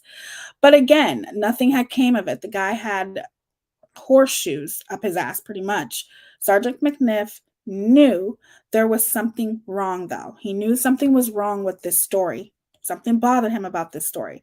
There was too much, it was too much of a coincidence. For instance, the girl who had been raped on December 23rd said her assailant drove a white Capri. Bernardo drove a white Capri. McNiff made a cut a 5-page report dated January 5th, 1987, instead of January 5th, 1988, an honest mistake, and it got misfiled, unfortunately. 2 days later, Carla sent Paul a 3-page letter apology. She admitted to him that she was not a virgin when they met, and the news had not set well with Paul. I'm so sorry for what I've done," Carla wrote. "Hearing you say I don't love you was one of the worst moments in my life. I guess I really screwed things up." Carla did not understand Paul's obsession with virginity. After all, he had not been one himself when they met. If you find your virgin," she added, "there will be something wrong with her." Forgiveness came quickly within the week. She was writing him another note and calling him her fantasy. One of the notes said, "You're the best. You're big. You're my big bad businessman," she printed neatly. They had both been to see the Oliver Stone movie, Wall Street, and she knew that Paul was enthralled with the ruthless stock dealing Gordon Gekko character played by Michael Douglas. To Paul, Gekko was a godlike, as much for his cliche-ridden pronouncements as for his wealth, his cutthroat attitude. Paul was obsessed with that movie, and he wanted to be just like Gecko. He wanted to be just like him. So on his way back from St. Catharines one night, Paul encountered Jean Baxter. Jean was 5'11" with long brown hair. She was walking along a quiet suburban street in the late evening. Before Paul dragged her into the yard behind a nearby house, he asked her if she knew where Fort Tallahassee was. She was standoffish, ignored him, and she just continued to walk. He overwhelmed her. Jean tried to fight. Paul had to use significant force to subdue her, tying her wrist with her own belt. He did a lot of horrible things, forced her to say a lot of horrible things, pretty much the same as the first time.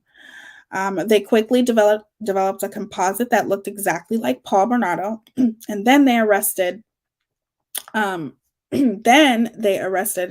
Courier. Blood work cleared the courier within the few weeks. So they arrested someone, and I don't think it was Paul Bernardo, if I'm not mistaken. It wasn't him. When the press asked the police departments about the said rape, they had absolutely nothing to do with the Scarsboro rapes. How could it? It had happened in Peel region near Johnson's Lane and Lakeshore in Clarkston. So here's something to keep in mind. Jean, the person that I just told you guys about, Jean Baxter, they didn't put two and two together with her because this happened on his way home from visiting Carla. So it wasn't in Scarsboro. So because it wasn't in Scarsboro, they didn't put two and two together, and they didn't think that these two rapes had anything to do with one another, which is unfortunate because it could have been. It's just unfortunate that let's just put it this way. How do you not assume that rapists are not mobilized? Like, how can you sit there and assume that just because, it's the same description, the same story, but yet it's different? It has nothing to do with the Scarsboro one because it wasn't in the same town. I just don't understand how you think that rapists don't travel. That's all. Because they do.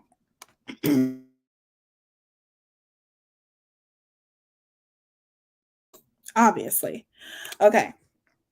So pretty much you guys know the rapes continued even after he met Carla.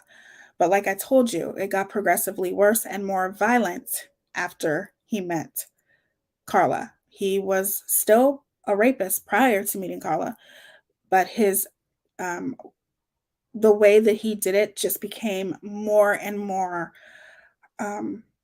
horrendous and sickening. And these continued the whole time while he's with Carla. They just got a lot worse. Like I said, Paul and Carla's love, they deepened for one another.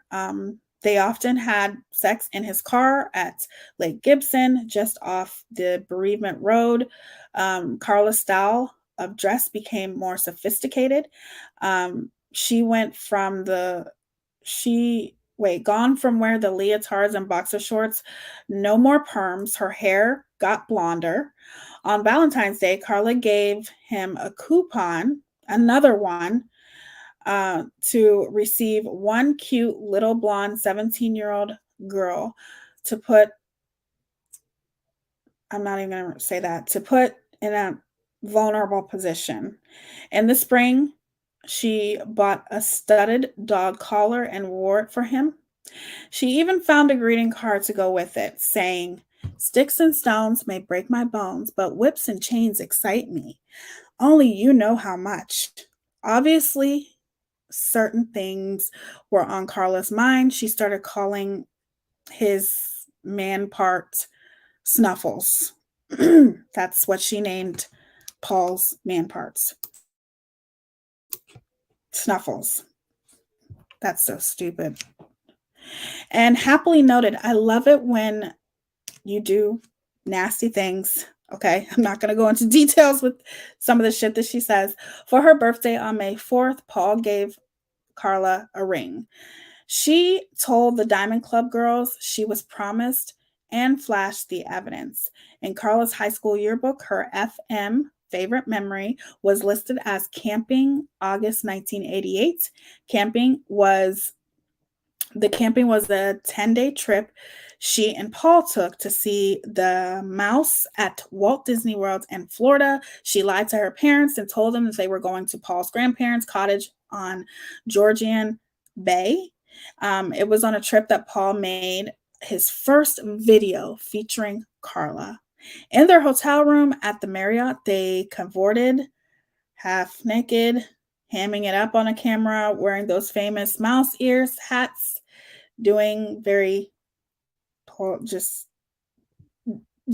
very sexual things, okay? Things that I'm pretty sure Mickey Mouse and Minnie would not do. Ken and Barbie on a summer vacation in Disney World.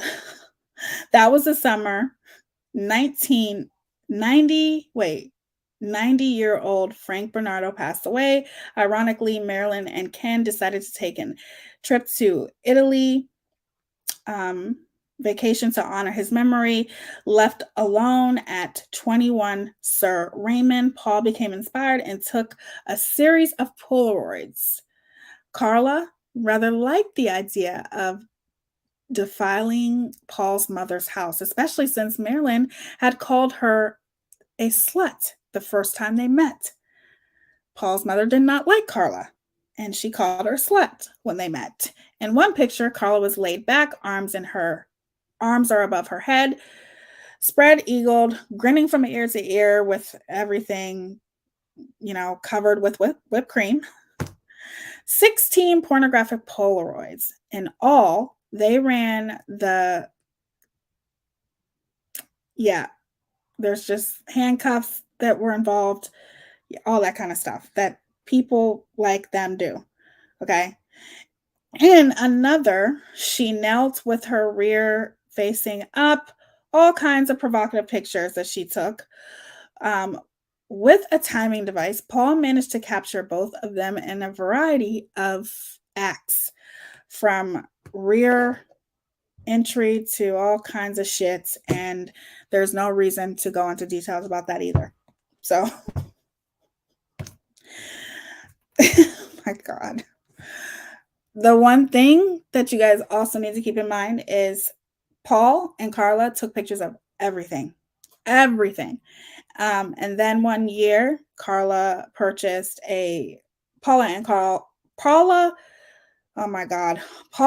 Carla purchased a video camera, and then they started videotaping everything. And just to let you guys know that it is told that they are the most documented couple in history, basically. Like, there is the most documented relationship in history. Like, they documented everything, including the things that they did to their victims. Okay. So now we are going to get into a part where this is where we're going to leave off. Okay. So hold on. Let me pull up that part. She was much more than that. Yeah. Porn, dill, booze, and tamales. This story is so twisted for a couple, but I wonder how commonplace this is becoming. Now these types of behaviors are more well known. Now they are. Yes, I agree. Like, some of the things that they're, the poses and stuff like that, people in relationships, they do that kind of stuff, like I said, in the one book, it was more graphic details, and then in the other one, it wasn't. I wanted to go into more of the graphic details, but I feel like explaining, the pictures of the way she was posed and all that kind of stuff. Couples do that, and that's not a big deal. Even though they are not the normal average couple, they're disgusting, vile pieces of shit. But I think that most couples, take pictures of each other and provocative pictures and stuff like that. And that's okay. What you do in the privacy of your own home is fine, as long as you're not hurting anyone, right? But they were.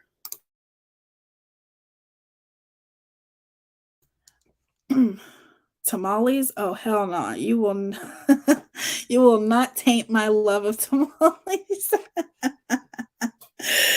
Y'all are silly. Okay, hold on one second. I need to pull up something else. Intermission, but we're almost done, you guys. Hold on.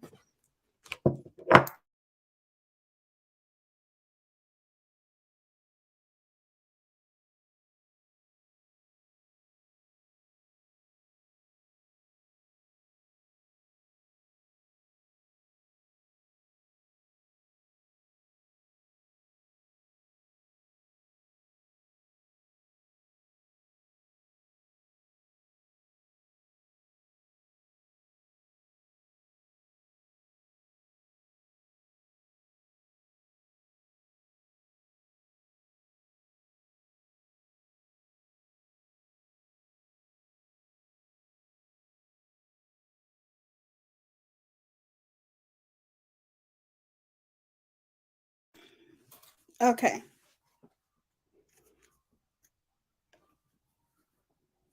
Okay, so the bedside clock said 4:30 a.m.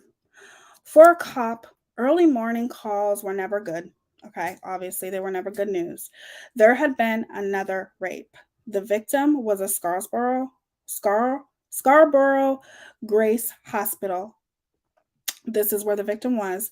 The guy had a knife. He had told her he was the Scarborough rapist, and the description fit. It was Thursday, August 15th, 1989. Wolf had recently assigned Steve Irwin to the task force he had formed to solve the Scarborough rapes.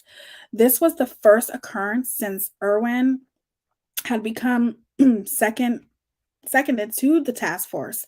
Irwin called the two uniformed police officers who had been first on the scene. It had happened on Packard Boulevard, another quiet, well-populated suburban street in Scarborough. The victim was just off a bus and was walking home around 1 a.m., 4 doors away from her own house, you guys. 4 doors away. The guy had grabbed her from behind and pulled her up in between two houses. It was the same modest thing. First, it was the front, which is her woman parts, then her back parts, then back to the first, and it was pretty much the same thing that he had done with every rape. Then Irwin got there. Joe Wolf was already at the scene waiting for him. This is something to also very much keep in mind. Since he and Wolf had first met in December of 1987, there had been 9 more assaults, bringing the total number of rapes allegedly committed by the same man to now 11. 11 rapes. 11.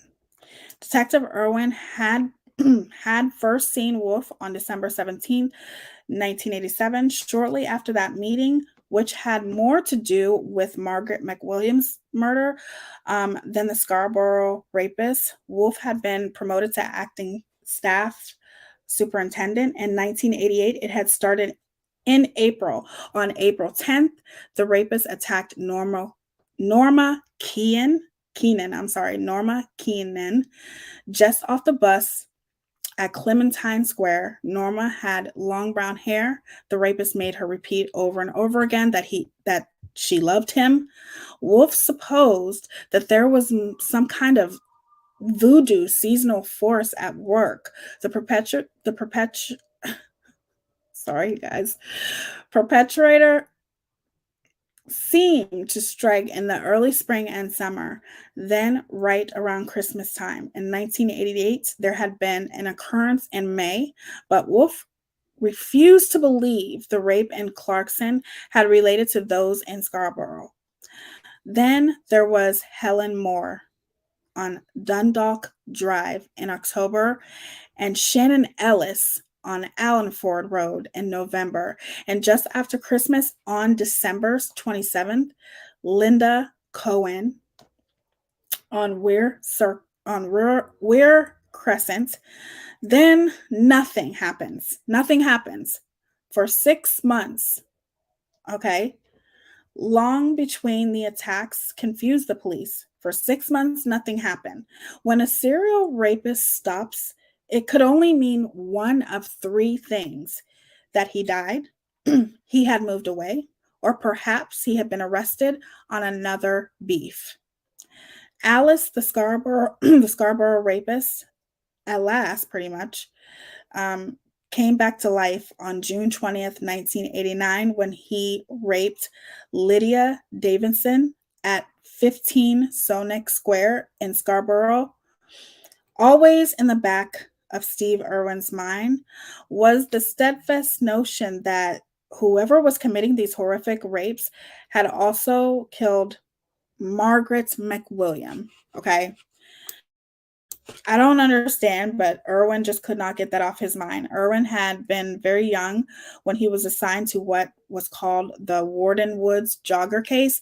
He had probably been assigned because of his previous work on the Allison Parrott case.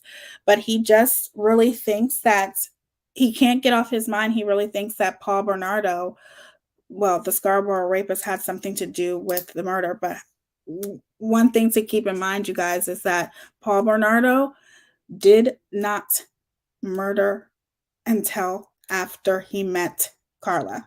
Okay. That is something that people always need to realize. Like, he never, it's something that it's very distinctive, in my opinion, because I think it speaks volumes, which we'll talk about that when it happens, when we get there. Okay. So now we are going to get to something that is, I'm not going to talk about the details, but I am going to talk a little bit about them, and then we'll end it on here. And then that just kind of, we go into part 3. Hold on one second. I need to warm up my coffee again, kind of like a little intermission thing.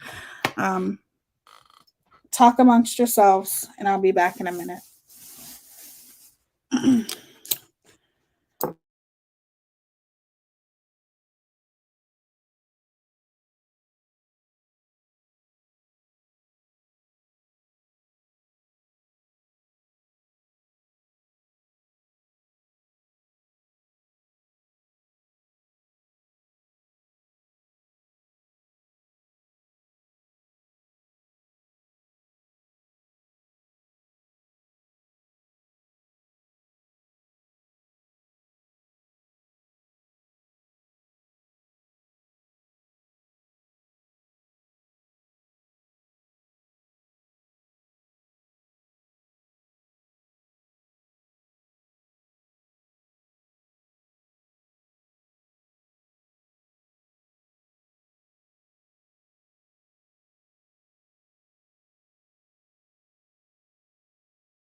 Okay. Intermission over. Remember, this isn't a video. I can't edit. You got to take a time out from this anyway.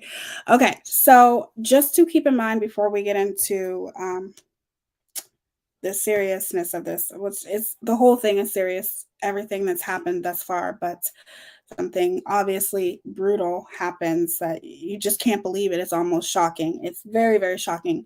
So, Paul had a job as an accountant at a wonderful firm. He was making an obscene amount of money, and he quit that job to continue. I don't understand why he would quit the job, but his new job is something that he was doing to the side, but now he decided to make it full time, was smuggling cigarettes. Okay, that was what Paul decided to quit his legal job for and do an illegal job of smuggling cigarettes, okay, from Canada to America, okay, which doesn't, I know it's stupid. He had been he had been making a lot of money doing that though, so I guess that's what he wanted to do permanently. But it just shows you how he is, his train of thought, the way he thinks. He went to college, very, very smart.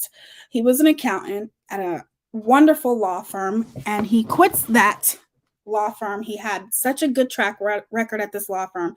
He just stopped showing up at this law firm and just chose to continue to smuggle cigarettes.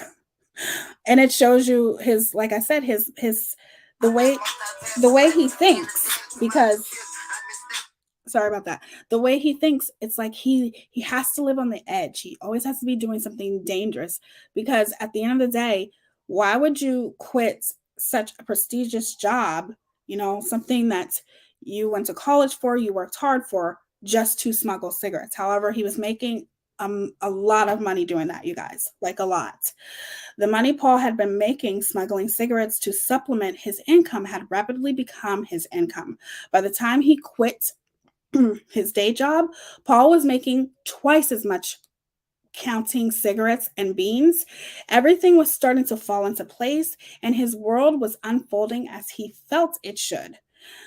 Carla turned 20 on May 4th. She wrote to her friend Debbie Purdy asking her to be a bridesmaid, and he gave her a wedding ring and gave her a wedding day. I'm sorry. Paul is great, Carla said in her letter. Our relationships gets better and better. He is going to make the perfect husband. On the 23rd, Paul filed for personal bankruptcy, even though he could have easily paid the $25,000 and personal debts he had amassed with his proceeds from the smuggled cigarettes. Why should he? Right? Of course, he's not going to do that, because he was behind in his payments. His credit rating was going to hell. So, as an accountant, Paul knew he could go broke with impunity. He would be better off. Bust. Like, he could pay off his credit cards. His credit rating would stay in the shitter for 7 years. The reality was, within 6 months of being discharged from personal bankruptcy, he would have a clean slate, and all his credit cards, everything like that. In the meantime, he could use Carla's credit. So he just filed for bankruptcy, even though he had the money to pay off all his debts. Why would he do that, right? Just file for bankruptcy and not have to worry about shit. That's just ridiculous, even though he has the money to pay it. He was so happy with the way things were going, Paul was. He decided to rape another woman, Sharon Moon. He saw her get off the bus in Scarborough at 2:30 Saturday morning and walk north on Midland Avenue toward Shepherd Avenue. She was very slim with brown shoulder-length hair. She was perfect to Paul. Hold on. Paul had just came back from visiting the Homokos and St. Catharines. Irwin had the weekend off. Paul was wearing a baby blue hip-length nylon jacket with a zippered pocket, a blue and white striped t-shirt, tan-colored walking shorts, and with a pleated front, and white tennis shoes and no socks, and no jewelry. He looked casual and cool. He parked his car around the block and walked right up to Sharon and said hello. Then he pulled out his knife and said, "If you scream, I'll kill you." He slashed her face. Paul took Sharon to a deserted area at the north end of Agincourt Collegate, and then he hurt her a lot. He really, really hurt her. I don't want to go into details, so I'm going to say he hurt her a lot. Paul finished by doing the things that he normally does. And during the attack, he chatted away. "Oh, I'm just coming home from a party." Just talking to her while he's attacking her. "Just coming home from a party," casual talking. Even though you're just brutalizing this woman, he's talking. Then he would say something nice and he would say, "Shut up, bitch. If you try to do this, if you try to fuck me or fuck me over, I will do this to you. I will hurt you. Don't even try it. Don't you dare even try it. Don't you dare fuck me over. I will hurt you. I'm going to leave and you can do whatever you want. Okay, you can start counting now." So that's pretty much how it happened. But if you noticed that me describing this, Paul did something different. He cut her face. Okay. After a few minutes of her counting, Paul came back. Something he hadn't done before. Detective Irwin's first rape investigation, the one on Packard in 1989, he wanted to fondle Sharon's breast and squeeze her buttocks. He's never done that before. Then he does something that he's never done before, which was even more drastic. He bit her breast. He bit her breast. Something new.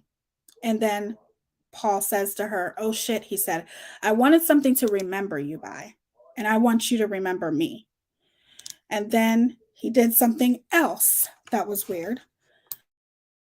This part is just weird. He pulled out a big tuft of her woman hair, her personal private parts.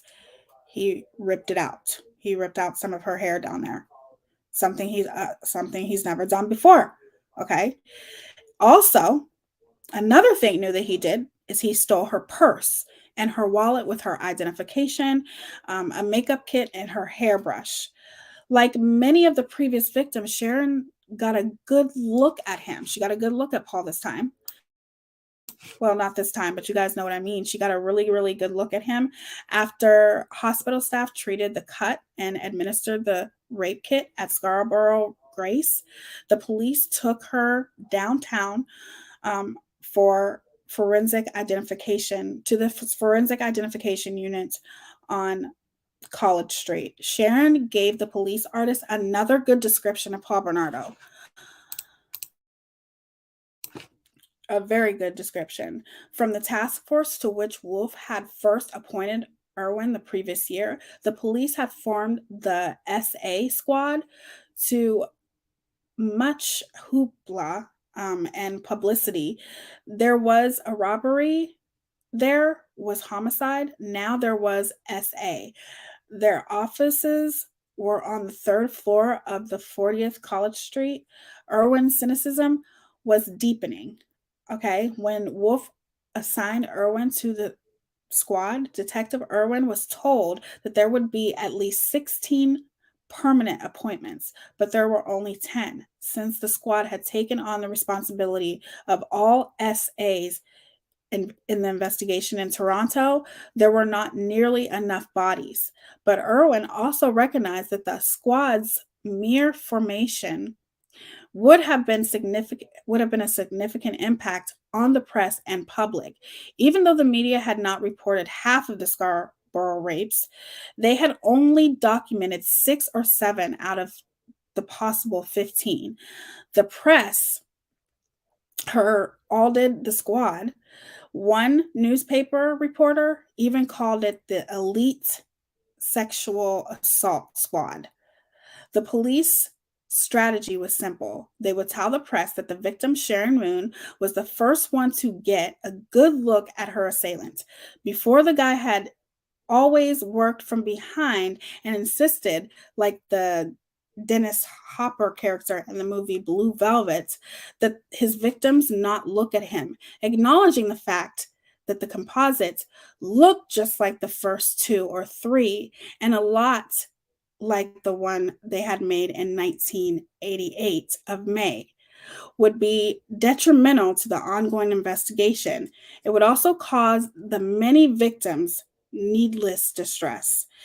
It would also make the police look incompetent. A computer generated colored drawing of the Scarborough rapist was published in Toronto newspapers on May 29th, 1990, with a telephone number. A $150,000 reward for information leading to the arrest and conviction of the Scarborough rapist was offered. The phone started ringing, gone, but not forgotten. Absolutely. Victoria has email address. Okay. Everyone gathered around Sheila's desk and oohed and awed as they opened the newspaper. They all said, "Who does this look like?" And they all agreed, just like Paul Bernardo.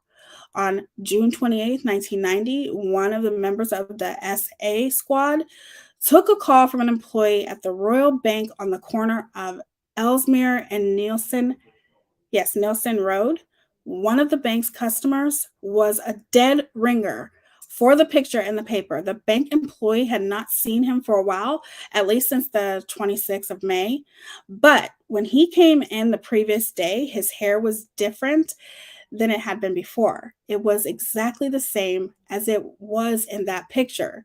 He looked to be 21, maybe 22 years old, but the birth date he had given the bank said he was born on August 27th, 1964. He was a university student, the record said. His name was Paul Kenneth Bernardo, and he lived at 21 Sir Raymond Drive. It was Sunday, and Carla's parents were having a pool party. They were running out of booze, and their wonderful weekend son offered to go across the border and replenish the supply. Tammy Lynn, keep this name in mind, Carla's youngest sister, jumped up and down saying, "I want to go. I want to go too." The sun had gone down, and Paul and Tammy still were not back yet. So Tammy went with Paul. Tammy is, like I said, keep her in mind, Tammy is Carla's baby sister.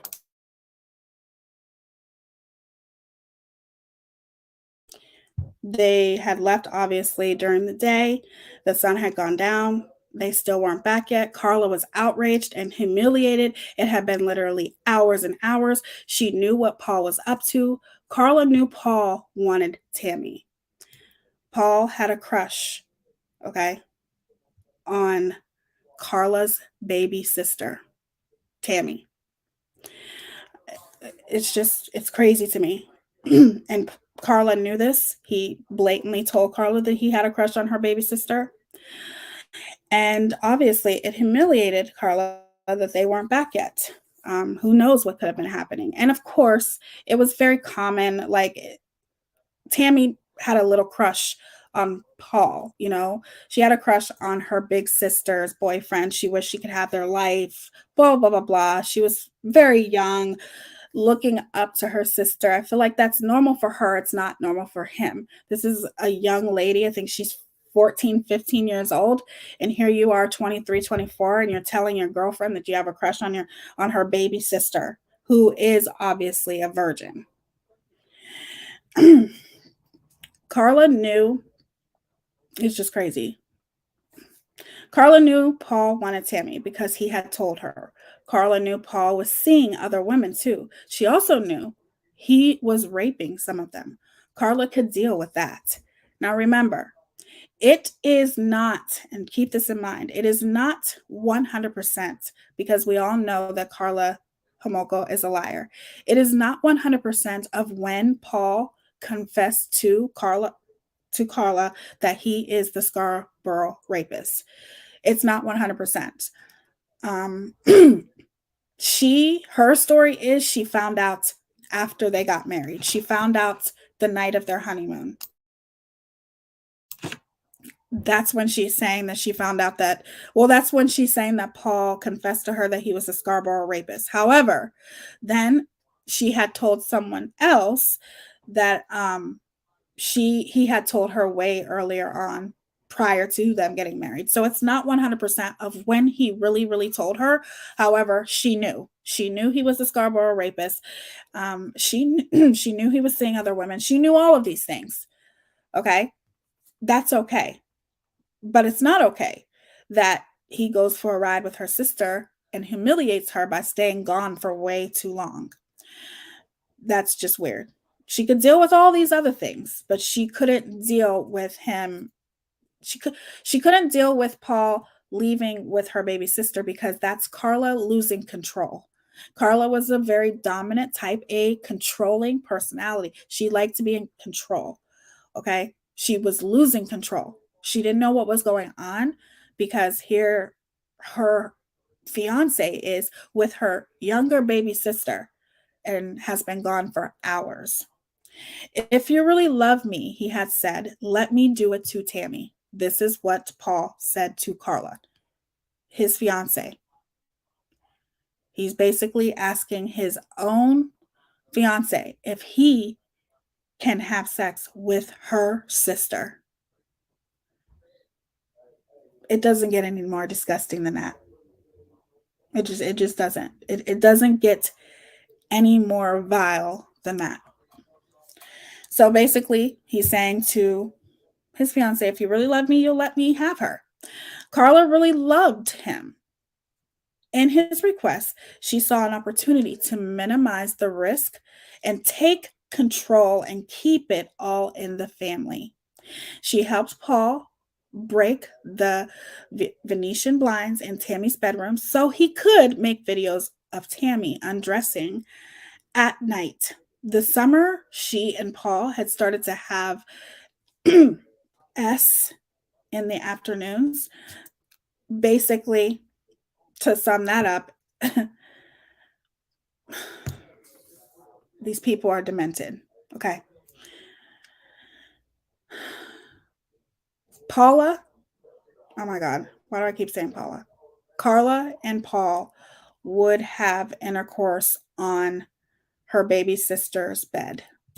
It was a fantasy, something that brought Paul closer to Tammy. So they would do sexual acts on her baby sister's waterbed. There were even times where Carla pretended to be Tammy, her own baby sister, and used it on herself. She would do certain things and they would tape record it and she would pretend like she was her baby sister. One night, Carla crushed up some Valium tablets and sprinkled the dust on Tammy's spaghetti. Later that night, after Tammy had fallen into a I'm saying this wrong, but bear with me, stupor, Carla watched from the bedroom doorway while Paul relieved himself beside Tammy's head and relieved himself on her pillow. When he tried to actually have S with Tammy, Tammy stirred and stirred and he had to stop. So basically she started to wake up. It's crazy. Carla knew that that had not made him happy. These things were not making him happy. Carla really wanted to do everything that she could to please Paul and take back the control. She wanted to be in control. And one of the ways that she would be in control is controlling the situation. Controlling the situation of giving her baby sister to her disgusting fiance. Okay? And only Carla can control that, right? Because that's her sister. Okay. She can control whether it happens or whether it doesn't. She had all that power and she chose to let it happen. So Carla knew that these things weren't making him happy. It wasn't making Paul, it wasn't going to continue to make Paul happy for Carla to pretend like she was her baby sister. It wasn't going to continue to make him happy for him to go into Tammy's room in the middle of the night and relieve himself on her pillow. It wasn't going to continue to make him happy to watch Tammy undress outside of the home, okay? Looking into her blind, sneaking and watching her. Those things weren't going to continue to make him happy. She was going to have to do something to keep him happy, okay? So, waiting for Paul and Tammy, Carla was drinking white wine like water. She was waiting for them to get back. She was waiting for them to get back from making this run to get alcohol. She was just going crazy, drinking wine, and with every gulp, she just got madder. She was pacing back and forth in the driveway at Dundonald. Tammy had become her parents' favorite child, always getting little extras. Carla had heard her asking Paul who was better looking, and Paul always said, "Oh, you are, Tammy, you are." So Tammy would innocently, because yeah, she had a little crush on Paul. So she would ask Paul, who's better looking? And right in front of his fiance, the woman that he's going to marry, he would say, "Oh yes, you're way better looking than my fiance." Like, this is a very, very cocky, arrogant, and disgustingly conceited man to me. Like, way too conceited. His head was way too far gone, in my opinion. He just thought he was God. And just, from reading books, from even taking notes, from reading the book, this man literally thought he was God and invincible. He really did. Okay, so wait, where was I at? Okay, so here's Carla pacing back and forth in the driveway, drinking wine like it was water because she's so upset that they're not back yet from this alcohol run with her baby sister. Her soon-to-be husband is with her baby sister, and she just cannot handle it, okay? She is getting more angry by the second. And when Paul and Tammy left, it had been the middle in the afternoon. It was the afternoon, for goodness sakes. Now it was the middle of the night. All their visitors had left, and Paula's parents had gone to bed. Finally, close to midnight, Paul and Tammy pulled into the driveway. It was certainly not supposed to happen this way. It was humiliating and embarrassing for Carla. It was very important that Carla regain control of the situation. Now, she had two big things to plan: her wedding and her sister's rape. So here's where we're almost towards the end. Not the end, but the end of part 2. Wake up, Tammy, wake up. There's someone in the doorway, okay?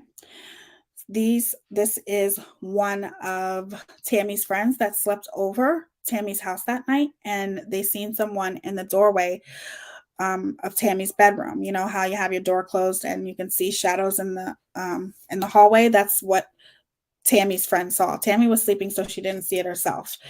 It was the middle of the night. Patricia Garcia was sleeping over at the Homolkas one last time before school started. She was in that strange twilight zone between walking and sleeping, and was sure there was somebody lurking in Tammy's doorway. The door was only slightly ajar, but it was the moving shadow that scared her. Trisha thought it might be Paul Bernardo. When Paul was at the Homolkas, he supposedly slept on the couch outside of Carla's basement bedroom. Many of Tammy's girlfriends, Patricia, Coyle, and Norma, for instance, thought Paul was really great. They thought, "Oh my God, Carla's so lucky. She has a rich boyfriend with a great car, and he's so good looking." At first, Tammy really liked him too. She really liked Paul. She had a crush on Paul. There was even some talk that Tammy had had sex with him that summer. But Trisha was very suspicious of Paul. Tammy did not have sex. It was just something that her little friends would call like a rumor, but it wasn't true.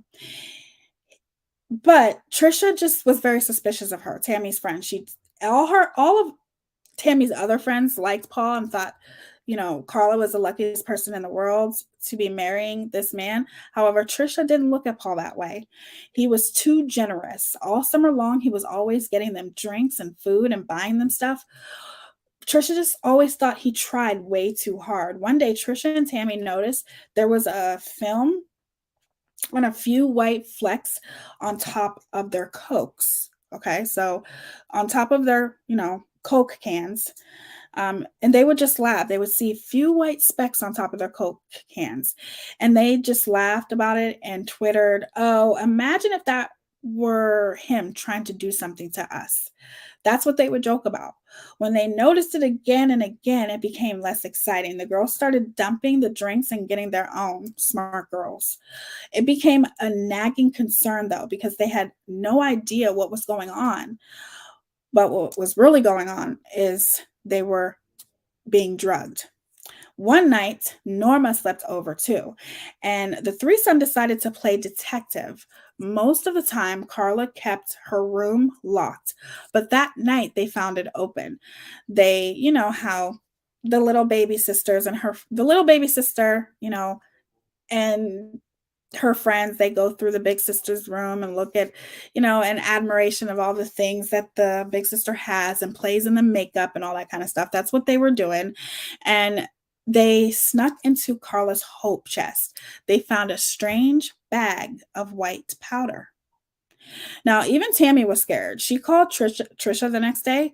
What if her sister and Paul were trying to do something to her? This is what Tammy's asking her friend. It was Trisha's turn to laugh and reassure her. In daylight, it seemed to I don't even know what word I wrote. Bear with me here. Tammy said, "I'm starting to get really scared. I don't understand this." When Trisha first went under the covers and woke Tammy up, Tammy just laughed. But then she saw the shadow too. They pulled the covers over themselves and peeked out. Tammy asked Trisha if Paul had slept over that night, but Trisha did not know. By the street light, she could see whoever it was had on a striped rugby shirt. When they looked again, whoever it was gone. Tammy told Trisha to go downstairs and see if Paul's shoes were there. Trisha said, "No, you go." Neither one of them wanted to go downstairs at all. So they both went. They saw Paul standing in the Homoko's kitchen holding one of their Wilshire knives. And Tammy and Trisha went, "Oh my God," and ran back up to the bedroom and jumped under the covers. They took the phone with them and agreed that if anyone came up the steps that they would call 911 right away.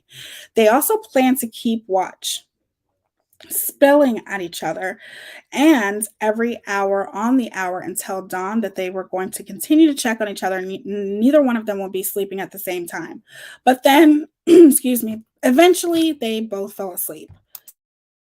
And even when writing this, one of my concerns were if it's obvious that Tammy was on the right track. She was very suspicious of Paul. Some of the questions that she was asking were necessary. And I just wonder why she didn't go to her parents. When she saw that little white bag of powder, why didn't she go to her parents? Those kind of things, I'm sure she had her reasoning. She was probably afraid that no one would believe her, things like that. But it still makes me question, like, I wonder why she didn't feel comfortable enough to go to her parents and say, "Hey, I found this." And maybe she didn't want to be a snitch. There's a whole bunch of reasons why she probably didn't, but it still makes me wonder. So, where was I?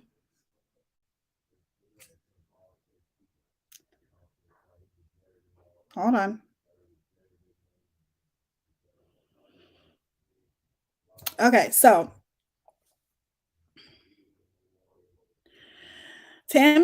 the next morning, Tammy and Trisha went down to the family room where Paul was sleeping on the floor. He was wearing the striped rugby shirt that they thought of and that they saw. Tammy and Trisha asked him point blank. They asked Paul if he had came into their room during the night, and Paul said no. Trisha said, "Well, you did." Okay. Paul said, "No, I didn't." Trisha said, "Yes, you did." And Tammy asked, "Were you drunk last night?" and he said that he was drinking. Paul said he was drinking a little bit. So Tammy and Trisha started laughing and said, "Oh my God, you were so drunk, you didn't even know what you were doing." Neither Trisha nor Tammy ever said anything to anybody. Okay, so basically, they just played it off. They said you were drunk, you didn't know what you were doing, and that's the sucky part. So after that, the following day, school started, and Tammy started hanging around with all of her friends, Norma, and kind of a different crowd. You know how when you go to school, each year it gets different. You know, the older you get, and sometimes you don't necessarily hang out with the crowd that you did the year before. You know what I mean? And unfortunately, Patricia had drifted apart. Tammy and Patricia, you know, Tammy went with a different crowd. Patricia went with a different crowd, and they just grew apart, and that happens. Detective Irwin had finally managed to instigate a system whereby all samples went through him to Kim Johnston, a scientist in the Forensic Center's biology section. Ms. Johnston was a short, intense brunette with wire rimmed glasses. The fact that she was a diabetic and therefore lived a somewhat restricted life only enhanced her enthusiasm for work. She saw things no one else could see, and that meant something, especially to Detective Irwin, particularly when it had to do with crimes involving bodily fluids. As was a true coroner's office, the Center for Forensic Science was linked to policing by function. It was, however, separately funded by the province. It was not a division of any police force, and although its management was cooperative with the chiefs of police around the province, it answered to Solicitor General politics, funding issues, and bureaucracy where were not performance enhancers. To sum that up, basically, they were having trouble with finding a different match with the bodily fluids. Like for some women who reported the rape, which I think most of the women did, some didn't, I don't think, but we don't know how many didn't, because what's documented is 18 rapes by Paul Bernardo, but we don't know how many women that he did attack that didn't go to the police. You know what I'm saying? Like, we don't know. But regardless, they're doing pretty much everything that they can to try to find the Scarborough rapists. They are going above and beyond. There are some things that they could have done that they didn't do, but they're pretty much trying to do whatever they can to find this rapist because he's getting worse. And one of Detective Irwin's biggest concerns is that eventually, because the rapes were progressively getting more violent, I think his biggest concern obviously was the next step is obviously murder, and they wanted to hurry up and stop him before it got to that point.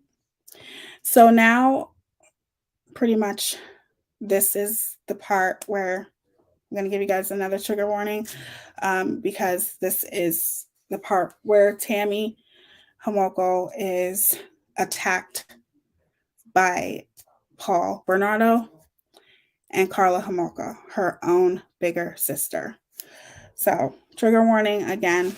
Let me pull this part up because it's a different part on my iPad.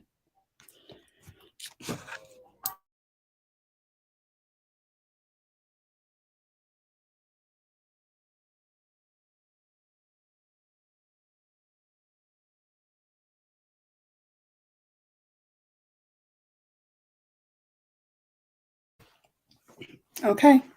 It was around 9 p.m. on Tuesday, November 20th, and Carla was sitting in her bedroom in the basement reading something about a pharmaceutical book. She had been very busy for the past 2 or 3 months.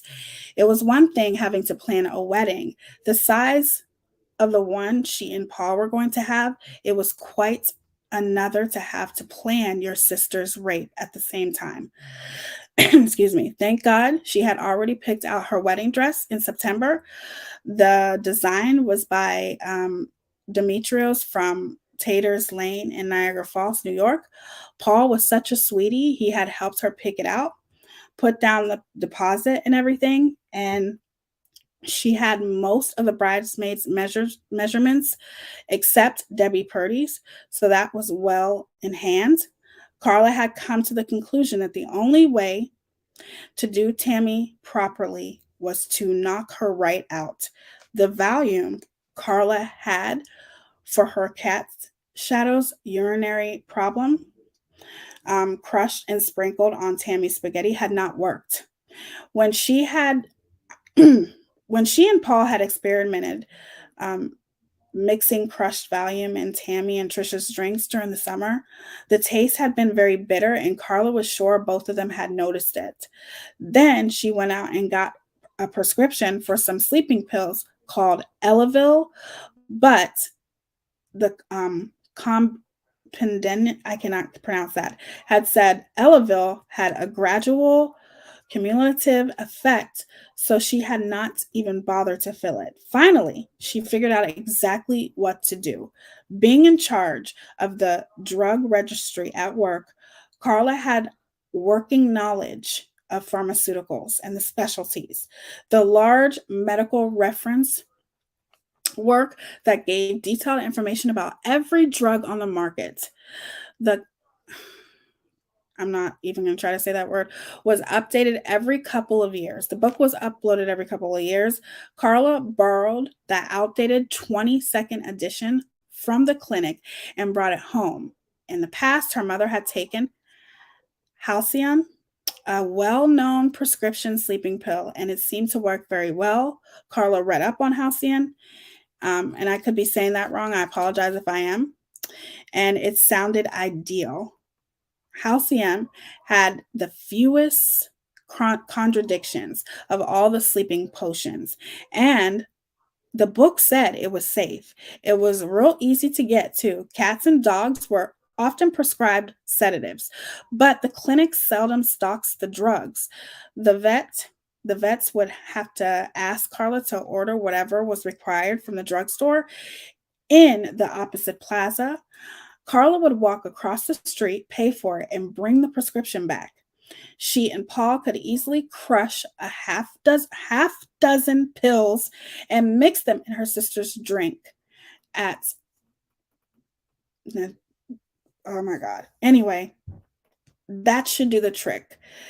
Tammy would make a great Christmas present for Paul. Because of the fiasco during the summer and the fuss Paul made when he started to wake Tammy up, Carla knew she had to really put her down this time. At the clinic, they used an inhalant, an anesthetic called halothane, to put animals out for surgery. Carla knew all about halothane, and it was parts of her job to administer the anesthetic to animals during surgery. She did that by monitoring the regulator on the oxygen tank, through which a very small amount of halothane was vaporized with oxygen and delivered to the animal through the mask. Vaporized in a very low ratio, 1 or 2 parts per 100 parts oxygen, was the only way halothane was to be used. It could be very dangerous in a concentrated form, since halothane was not regulated. It was not a regulated drug, and Carla was in charge of maintaining the drug dispensary.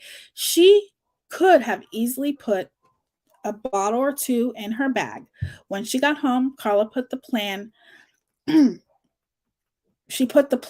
brown bottles in a cup in the cupboard under the sink in her washroom downstairs. The stealing part bothered Carla. The stealing part bothered her, okay? Only the stealing part. And she still had bad memories about the ketamine incident with Dr. Kerr at her old job. Just to be on the safe side, she advised the vets at Martindale that they They had the best install of new vaporizing regulator because the one they had was not working properly. It had been mixing far too much halothane with the oxygen.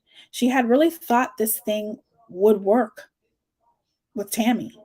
After all, she did not want to kill her own sister. She just wanted to knock her out and give give her to Paul for Christmas. Like, no big deal, huh? They sent they sedated animals before they put them to sleep for surgery, so it should be all right to do it to her sister. You do it to animals, you put them to sleep, they get knocked out, they wake up, they don't know what the fuck happened. So it's okay to do it to, your sister, your flesh and blood, a young lady who looks up to you, pretty much a baby. It's okay to knock her out, right? And offer her up on a platter to your freaking piece of shit, perverted devil boyfriend, fiance, whatever the fuck you want to call him. There was some risk without the proper equipment. You have to have the proper equipment to use halothane. And Carla knows that, okay? She would have to put the halothane on a cloth and then hold it over Tammy's face. But she would make sure Tammy had plenty of air and check her breathing regularly. That settled in her mind. Carla focused on her wedding. She was just about to pick up her pen and write Dirty Purdy another letter about how wonderful her wedding dress was and ask her for the third time, even the fourth time, to send her measurements and the money for her bridesmaid's dress, when there was an insistent tapping on her window. "What are you doing here?" she explained. When she saw him, she opened the basement window. Paul sometimes came to see her on Wednesdays, but never Tuesdays. Her pleasant surprise quickly dissipated. He looked and sounded very upset. "I need to talk to you," he whispered. "It's really, really important. Don't tell your parents I'm here." Carla was almost frantic. What could possibly be wrong? She ran upstairs and told her mother she was going out for a walk. Paul was bent right out of shape because he had been called in by the police. He told her about the interview, about giving the police samples. He told her they had pricked his finger for blood. He had he had to pretty much do a lot of things, and to the police, he looked very suspicious. Carla had never seen him this upset. He was totally panicked. Good for him. We're all happy that Paul was totally panicked. They were just driving aimlessly around St. Catharines. Carla tried to reassure him she was sure the police did not really know anything, that he was just a routine. After all, why would they find him? There's no reason why they would ever suspect Paul, right? He's the perfect picture of the perfect man with, the baby face and the beautiful greenish blue eyes and blonde hair. And oh my God, like, they will never suspect him. They just have to do their job. The bastard had probably called him in, pretty much. If the police had anything on him, they would have arrested him right there. Hadn't Paul always told her he was careful? Besides, she had been with him that night in May when the girl was raped. Carla knew that for sure, and she would say so. What if they decide to arrest me just because they can't find anybody else? Because I took the composite. I look exactly like the composite. And he kept repeating over and over, what if they charge me? What if they charge me? Paul had been brought in by the police for questioning because so many people were calling the police department saying that the composite looks exactly like Paul. And now we see that Paul was very, very worked up about that. Carla was totally resolved. She knew she had to put a stop to his behavior. Carla told him to stop worrying. She said the police would not charge people just to solve a case. Paul said the detective had talked a lot about Margaret McWilliams.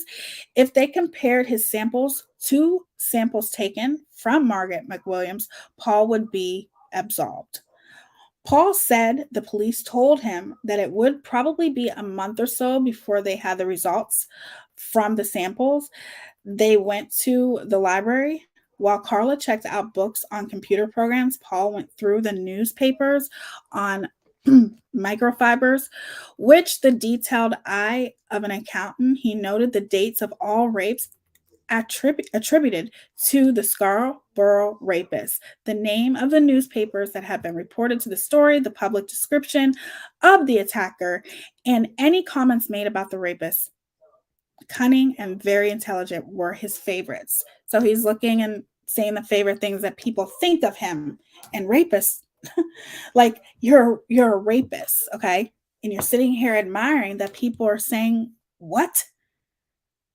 That you're cunning and very intelligent. Let's get this straight here also. When Paul was brought in for questioning, one of the things that he said to the police is he described his life to them.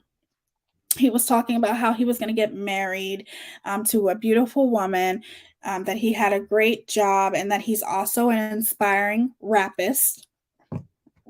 I'm sorry. He wanted to be a rapper. Yep, you guys. Paul Bernardo wanted to be a rapper. Okay. But regardless, he's telling this to the police. He's also telling the police that he wanted to start a new business where he speaks, makes motivational tapes, all of these things, talking about his plans in his life. And I think obviously the main thing, one of the things that he said to the police is, come on, you guys, look at me. Do I really look like a rapist? And because of the way Paul looks, yes, the police looked at him and probably thought to themselves, no. It was almost as if they wanted to cut him a break. They even asked Paul for a DNA sample. Now, Paul did not have to give them a DNA sample, but he did, because that's how cocky this motherfucker is. He really, really did not think that they would even give it a second thought because of the way he looks. Okay? He gave them a sample. He didn't have to. He wasn't forced to, but he volunteered to give them a sample. So that just shows you what a piece of shit, cocky person he was, that he probably didn't think that he was ever going to be caught for what he's done. Okay.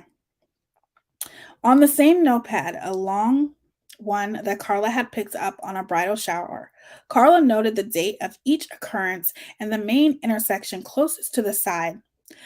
On the same piece of paper, she also wrote out a shopping list.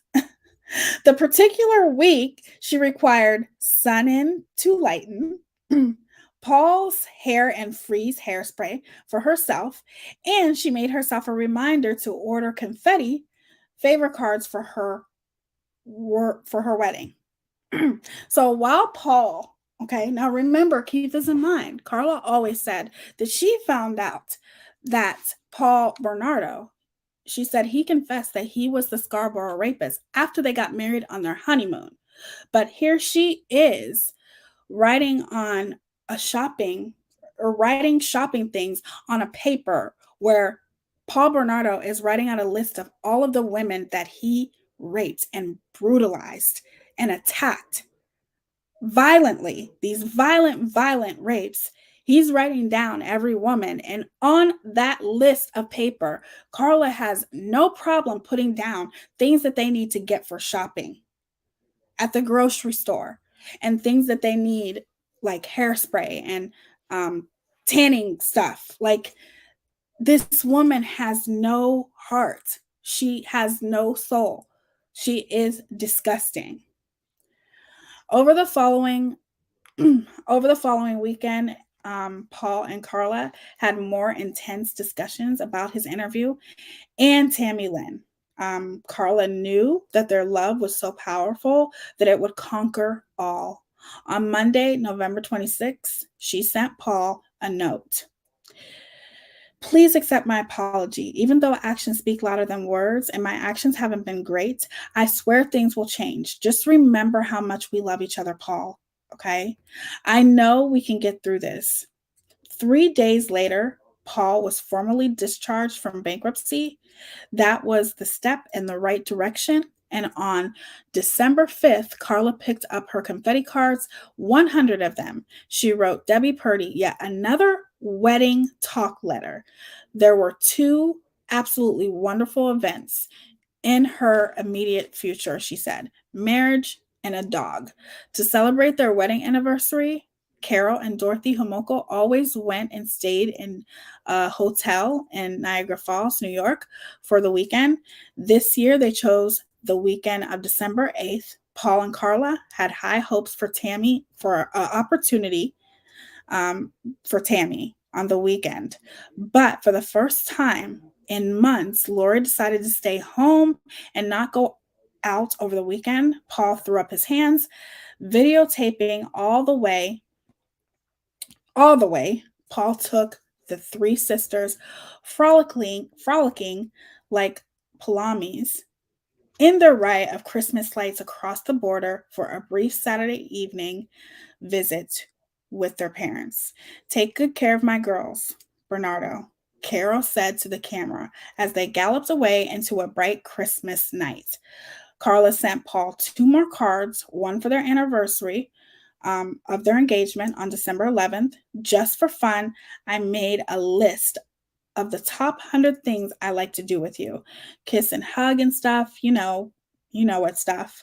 Signed, WUV, Carly Curls." She covered the card with sticky hearts. A week later, Carla sent Paul flowers. By December 23rd, calm had been restored. Perhaps tonight would be the night, except Tammy was scheduled for a sleepover at her girlfriend, Patricia's house. Paul and Carla despaired. Instead, they went across the border shopping. They left Carla's house about 2:30 p.m. and crossed into the U.S. at 3 p.m. After they came back from across the border at 6:30 p.m., the weather turned to a severe thunderstorm. Mrs. Coyle called and canceled Tammy's visit. Paul and Carla sat in front of a Meatland, a butcher shop in a strip mall near Carla's house for an hour. They finished pulverizing the halcyon. Paul had been pouring the pills into powder with a hammer in the Homolka's basement earlier in the day.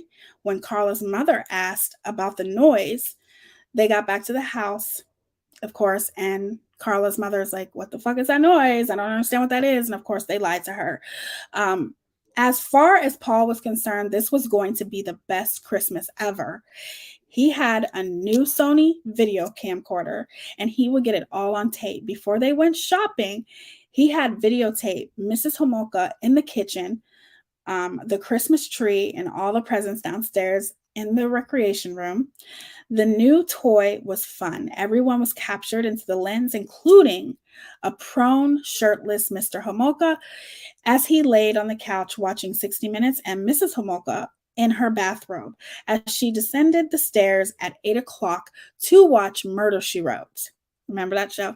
Carla sat cross-legged on the floor, putting Shadow, the cat, through paces. Carla and Lori lampooned the Saturday Night Live television skit Wayne's World with its extreme close-up and antics. Paul laughed as the sisters showed their faces right in front of the camera lens and yelled, "Extreme close-up." It was the Sunday before Christmas, so everybody was drinking, and it was not hard to lace Tammy's drinks. Tammy was sitting in the big stuffed chair with her legs pulled up under her, drinking a special daiquiri Paul and Carla had prepared just for her. Tammy was getting stoned. She wondered why Paul had 2 cameras. Paul asked her what it was that she was drinking, and Tammy slurred, "I'm drinking a daiquiri." And that really inspired Paul because he felt like he was doing his job. The one thing to keep in mind is that obviously Carla Homolka had really, I don't know, her parents didn't care if they drank, there really wasn't any rules. They let Carla's boyfriend stay the night, Paul was pretty much their weekend son. Like, they really didn't have any rules. Like, here she is drinking a daiquiri, right in front of her parents. They didn't mind. It didn't bother them. So, hold on, where did I leave off?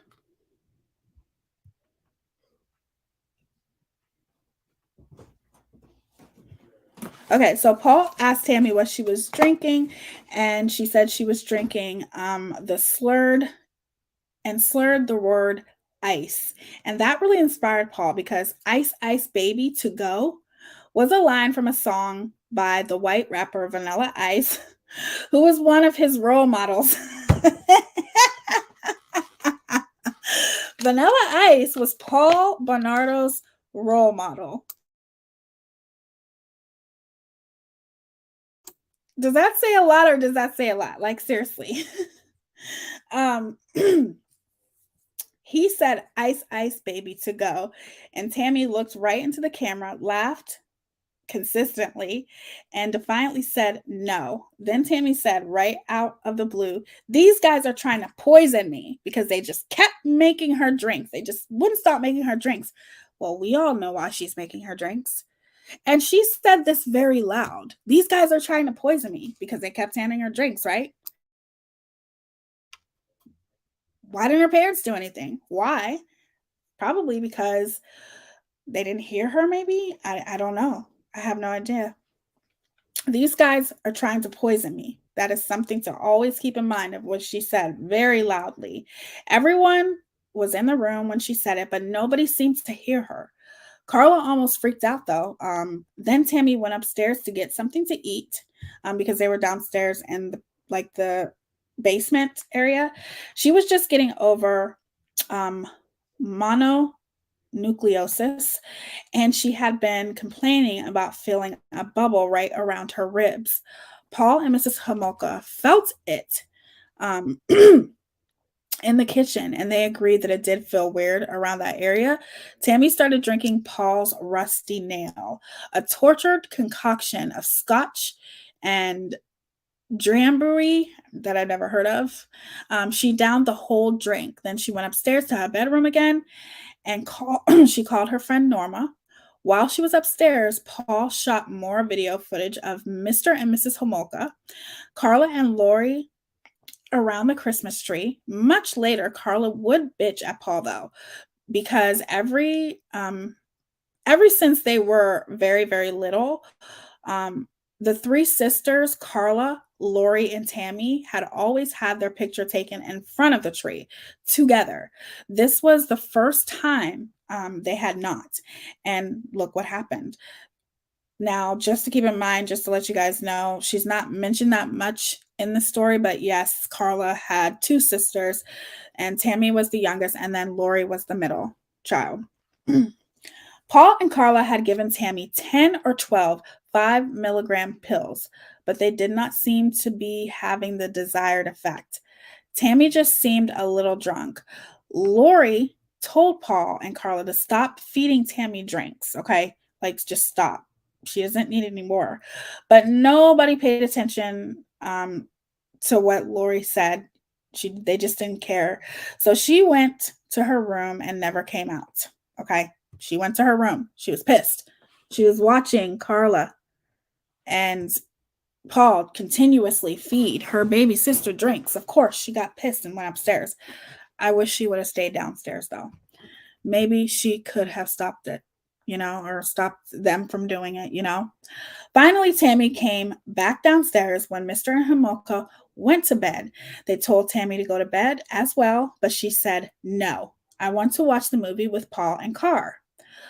Paul had rented Lisa and the Devil, an old horror movie about this woman, Elk Summer, who discovers a mannequin of herself, a mannequin.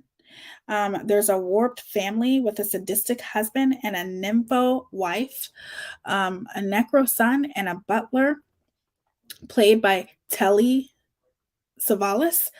Robert Alda played a priest, and Elk Summer spewed bile and frog chunks all over him. This was the first time Telly Savalas had ever sucked a lollipop on camera. Paul and Carla were on the one couch. Tammy was on the other. Finally, Tammy fell asleep. Carla went over, poked her. She was out cold. Carla got the halothane. Paul got the video camera. Carla poured halothane on a cloth and held it over Tammy's mouth and her nose. Paul pulled down Tammy's pants. Carla pushed her shirt up. Paul started videotaping and doing horrible things to Tammy. The camera was zoomed in on the horrible things that Paul was doing to Carla's baby sister, Tammy. Carla told Paul to hurry up, and Paul told her to shut up. Tammy's right hand was casually relaxed across her belly. Please hurry up before somebody comes down, because all of this was taking place in the living room. Okay, right there in the living room. The parents went upstairs to bed. Victoria, they went upstairs. So Tammy wanted to stay downstairs with Paul and Carla to watch a movie, which is the movie that I just described. And that's when Tammy fell asleep. But yes, the parents were upstairs sleeping. Please hurry up before somebody comes down, Carla whispered. He told her to shut up again. It was hard for him to maintain his man parts when somebody was telling her to hurry up all the time. Okay, he said, keep her down. Here we go. Then Carla told him to put on a condom. They had discussed it. Carla did not want Tammy to get pregnant, but Paul did not have a condom.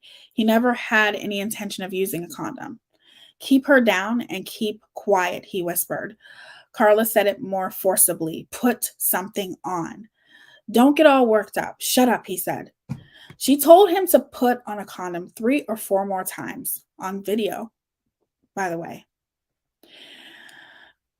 Paul says again, don't get all worked up. Shut up again, he said. She told him another time to put on a condom. And she said, this time, fucking do it. Just do it. By this time, Paul had pushed his man parts aside, and Paul continued to violate Tammy slowly, half a dozen times. He was having real trouble holding the camera. Yeah, you love me, he declared out of the blue, because he knew that would get to Carla, and maybe it would settle her down. Quiet, she said. Carla had been holding the halothane-soaked cloth over her sister's mouth and nose. Periodically, she poured more halothane on the cloth and checked Tammy's breathing. Paul would ask different things as jokes, disgusting things. And then he said, I'm not going to repeat that. He's just saying disgusting things, okay? So then he asked Carla to participate, okay? Mind you, he was doing all of these things on his own. And then he asked Carla to participate in the rape of her own sister.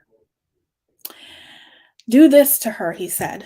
The multicolored sweater Tammy was wearing had been pulled right up around her neck. Carla started to do things to her sister. Now, Carla's hair had fell over her face, and the gold chain that Paul had bought her on their first Christmas slipped between her lips. Paul had pulled his man parts and decided to back off. And then Carla took over. Then he was ordering for Carla to do things to her own sister. And of course, it seemed like it may have been something that she felt uncomfortable doing, but she didn't say no. She still continued to do it. And the thing is that while this was happening, they're saying that Tammy had her period, but I don't think that's why she was bleeding. And I'm sure you guys get my drift of why she was bleeding. Okay. So she obviously was bleeding. And here is Paul ordering for Carla to do things down there. And Carla's disgusted by it. She didn't feel comfortable. But anyway, as he's continuing to order her to do this and do that to her own fucking sister, Carla would say, I am. And then he would say, do this. Carla would say, I am. And then he would say, do that. Carla would say, no. He told her to do it again. Carla was becoming increasingly unhappy and distraught. Do it now. Quick, quick, quick, right now. Carla started to do it. So she ended up complying to whatever Paul told her to do. Then she continued to violate and violates her own baby sister. So as she continued, Paul is continuing to give orders. And then he would ask her, it's not bad. It's, make sure that you show that you're having fun. Make sure you look into the camera and say this, all kinds of horrible things. Okay. Carla looked right into the camera and said, this is fucking disgusting. Ignoring her, he asked again, does this feel good? Or all kinds of things he was asking her. Carla had been holding a halothane soaked cloth on her sister's face. Now she went back up to her to check her breathing, and Paul took over again. And suddenly, Paul just stopped. He just stopped. He obviously stopped with his man parts, as though he knew something was not right. Then Tammy vomited. Something was terribly wrong. It must have been the drinks and all the food she had eaten before. Carla knew animals were not fed before they got the anesthetic. Carla knew what to do. She grabbed her sister, held her upside down, because that was what you're supposed to do with an animal who aspirated its stomach contents while under. Paul started trying to clear Tammy's throat. It was not fun anymore, and they were both terrified. Carla was hysterical. In a split second, they decided to drag her across the floor to Carla's bedroom. Struggling with the lifeless body, they dropped her. The lighting in the recreation room was on a dimmer switch. They could have just turned it up, but they did not want anybody to suddenly come downstairs and find Tammy unconscious with her shirt around her head and her pants around her ankles. Once they got into Carla's bedroom, they dressed Tammy. Carla sent Paul upstairs to get the mirror from the front hallway to see if she was breathing. Paul started mouth to mouth. Carla called 911. She dumped the halothane down the drain and hid the pills and the empty halothane bottle behind some shelves. She hid it in the laundry room. The sirens and the lights woke up Carla's mother and father. Lori stumbled to the top of the stairs. Paul told Mr. and Mrs. Homolka that Tammy had just stopped breathing. Carla watched while the paramedics worked on Tammy. She was put by the fact that Tammy's color seemed to be coming back, and it appeared they had a heartbeat. As they took Tammy out with tubes in her mouth, Carla told her parents that Tammy was looking much better. Tammy was not looking much better. I think they just wanted to Carla just wanted to tell her parents that, to kind of pretty much lie to them and reassure them that everything was going to be okay. But the police came.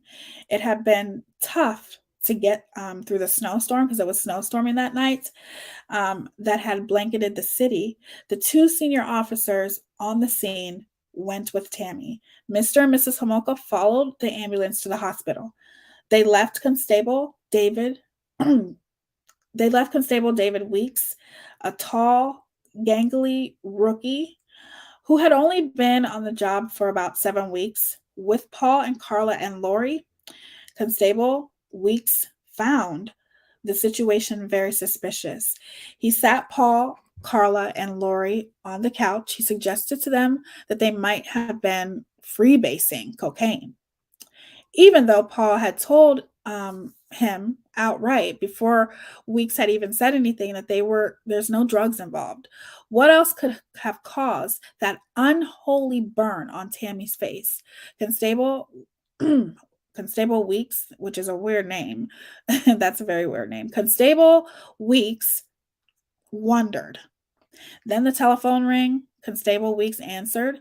He went, and hung up. Your sister is deceased, he said. Although Tammy had not been pronounced dead until they got her to the hospital, she had actually died around 1 a.m. in the Homolka's basement. Lori ran upstairs and called Mike Donald, her ex-boyfriend.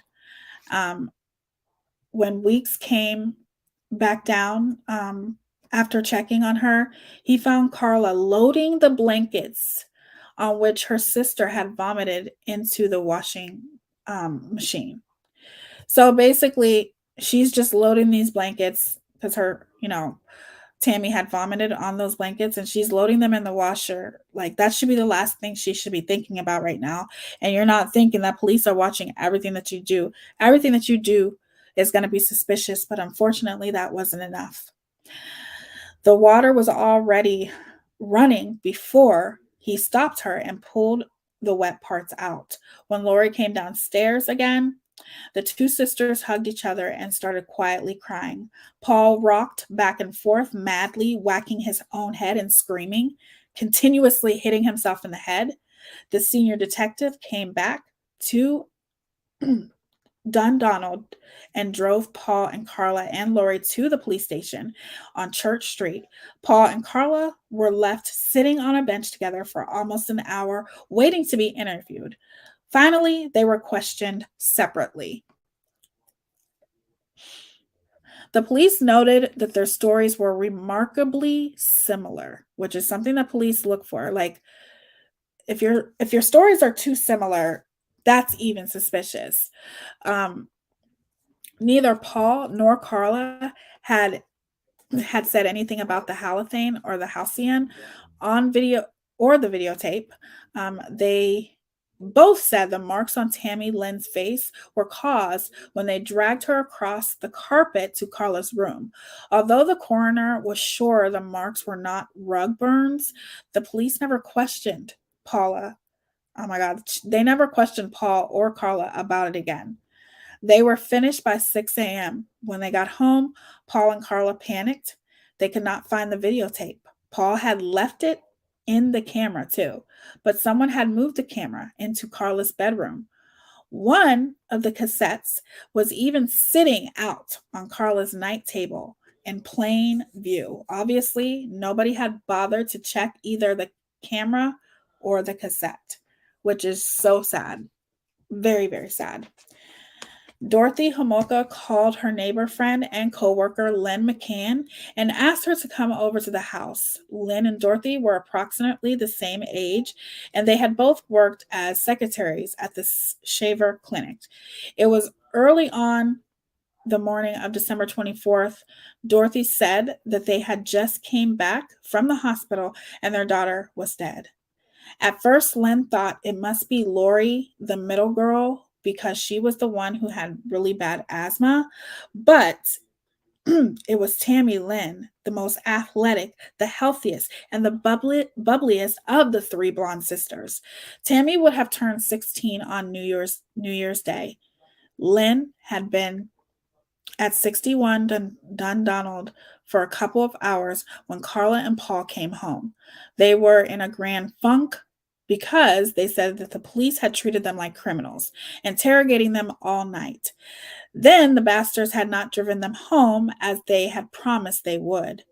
To Lynn, it was all just too weird. Apparently, Paul and Carla had been watching television with Tammy in the basement when Tammy suddenly stopped breathing.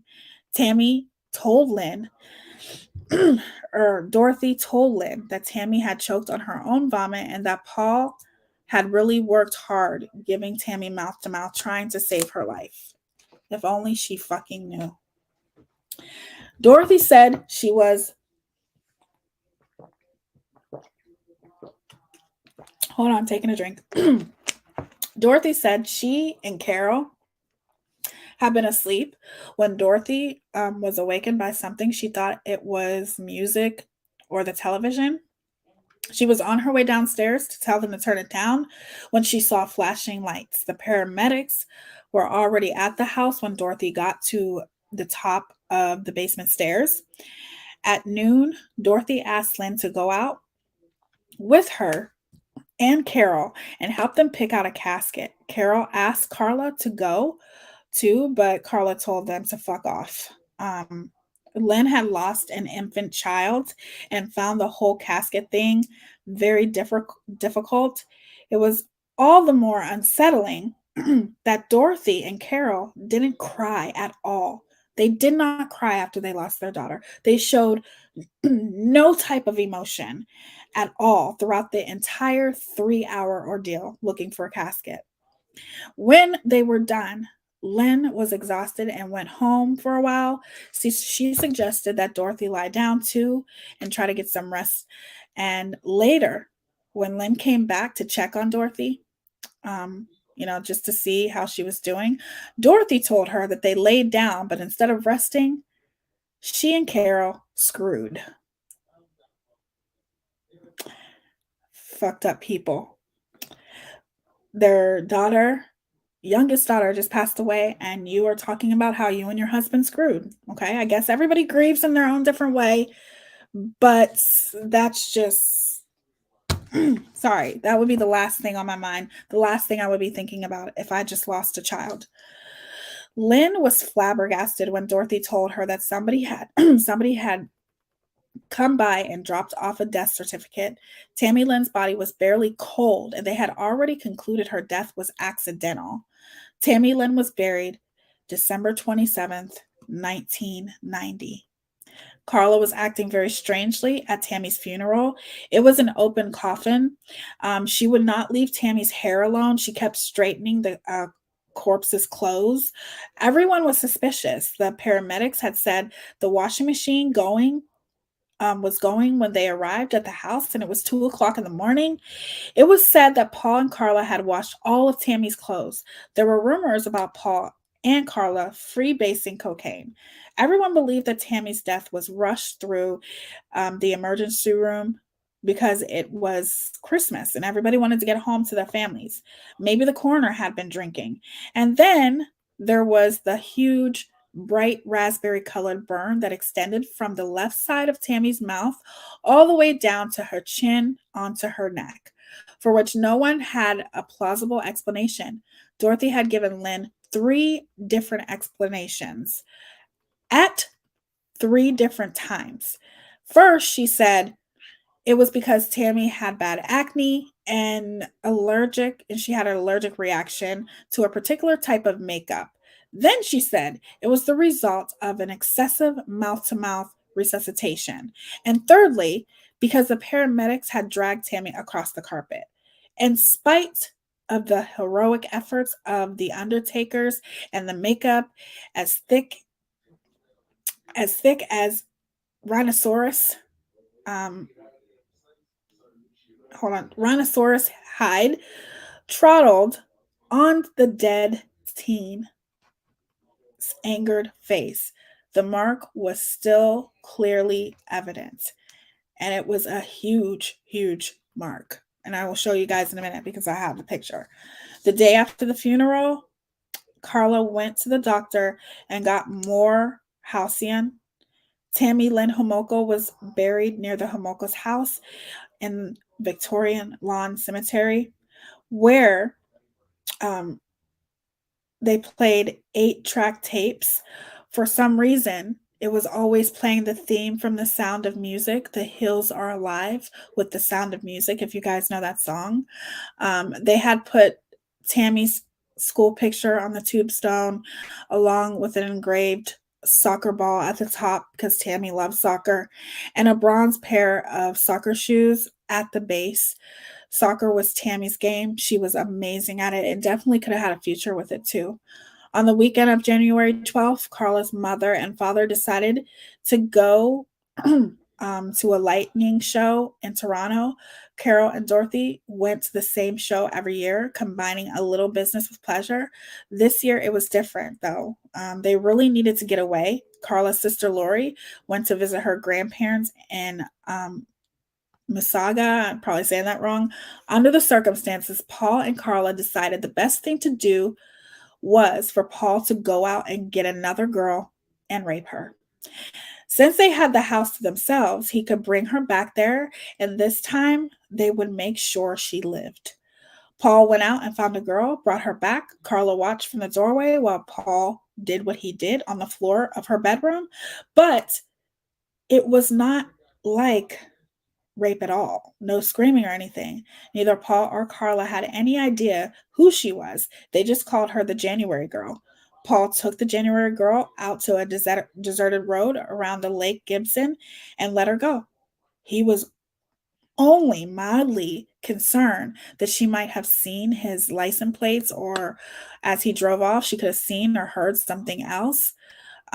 They never heard anything more about the January girl. The encounter had not been much fun for Carla, but Carla was not sure whether or not she could stand any more fun. Now she just wanted to concentrate on the wedding and get back to work.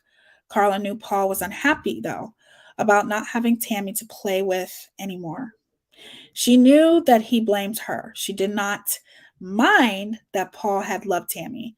She finally came to the conclusion that Paul was in love with Tammy, her baby sister.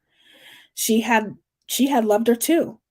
She certainly had not meant to kill her. Tammy's death was a tie that pretty much bonded her and Paul together, but it was not exactly the tie she had in mind. Carla decided to cheer up Paul.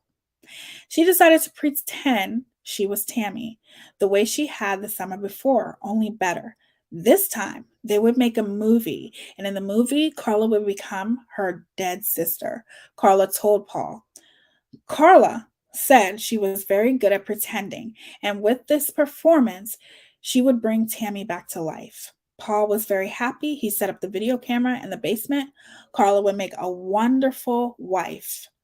Paul knew this was his soulmate. The movie opens with extreme close ups of Carla's womanly parts. The shot is held so long it looks like a still picture. It was as if Paul were studying it, trying to figure out just what it was. The camera pans to reveal Carla and her body with her legs, everything, the picture, the way she was posing. The setting is in the same as it had been in the video they made with Tammy Lynn, except in this one, there is no Christmas tree behind Carla. A fire dances in the fireplace. Now watch Carla do what she's going to do to hold Paul's attention. Paul Bernardo walks into the frame, fully dressed with two drinks. He sits down, and Carla helps him do what he has to do. And they pretty much played out what they did that night, except for it turned good for them. But this is disgusting. This is vile. Your sister is gone at the hands of you. It's from you. It's because of you. And you're pretending to be your sister. You're pretending to be your sister. The whole videotape, according to the Ken and Barbie Killers book, was pretty much everything to a T of what happened with Tammy Homoko. The only difference is there was no Christmas tree. She 100% played the part of her dead sister very well. The screen flickers and then comes back to life. The second part of the movie opens on Paul and Carla in Tammy Lynn's bedroom. First they're downstairs, then they go to Tammy Lynn's bedroom. Put this in focus here, focus it right. He's giving himself camera instructions. The camera moves in and out of focus before it settles sharply on the portrait of Tammy Lynn that Carla is holding over her face. In other words, while they're in her baby sister's bedroom, Carla is holding a picture of Tammy over her face, pretending to be her. There's my little virgin, Paul says. Tammy Lynn Homolka, basically, that's what Paul kept saying, Tammy Lynn Homolka.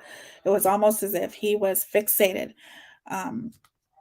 so much more in love with her than he was to the woman he is supposed to be marrying.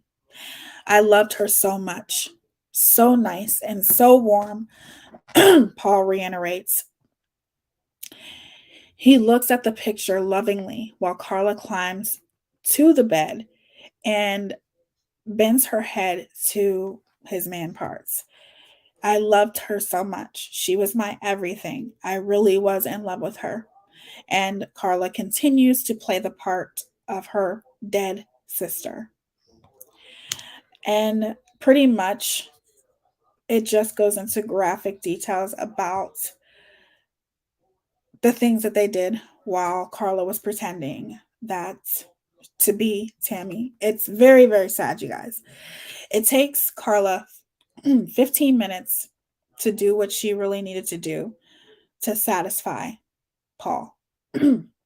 She looks directly into the camera, smiles broadly, obviously tired, and waves as he walks over to her and pretty much continues to love her and pretty much reassure her how much he does love her. And their love deepened immeasurably.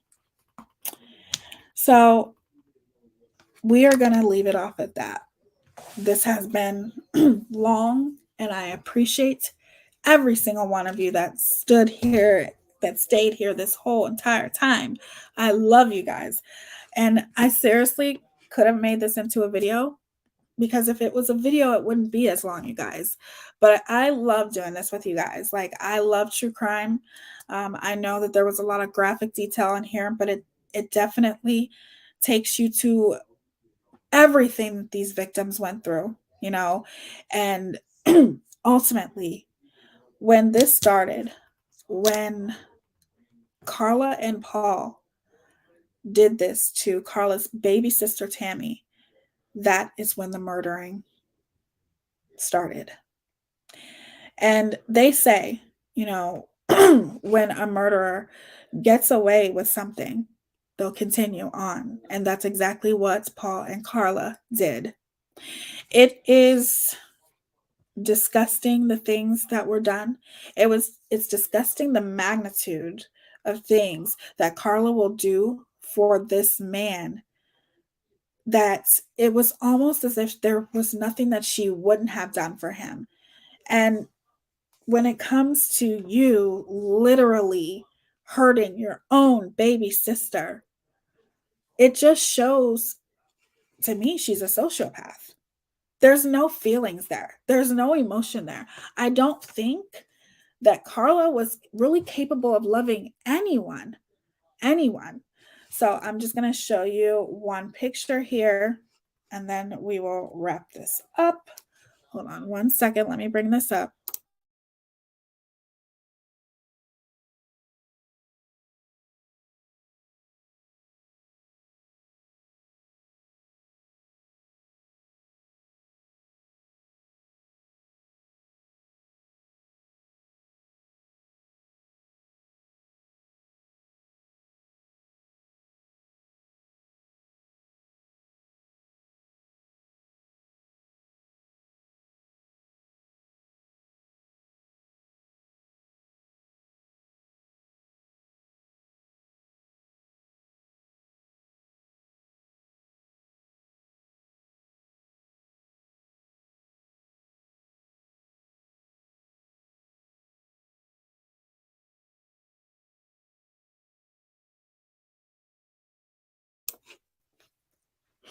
Okay, my loves.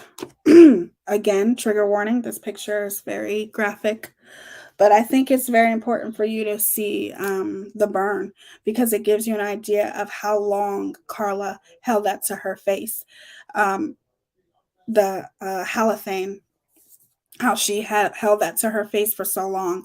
And I want you guys to also remember, Carla knew what she was doing here. Okay, she really did. So let me share my screen here.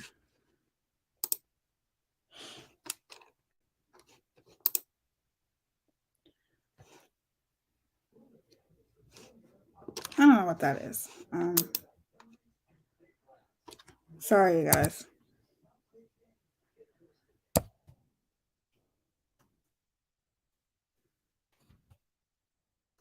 had to just press escape like 15,000 times here. I'm just going to leave it there.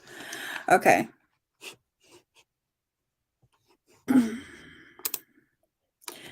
So that is what Tammy's face, that's the burn that she had.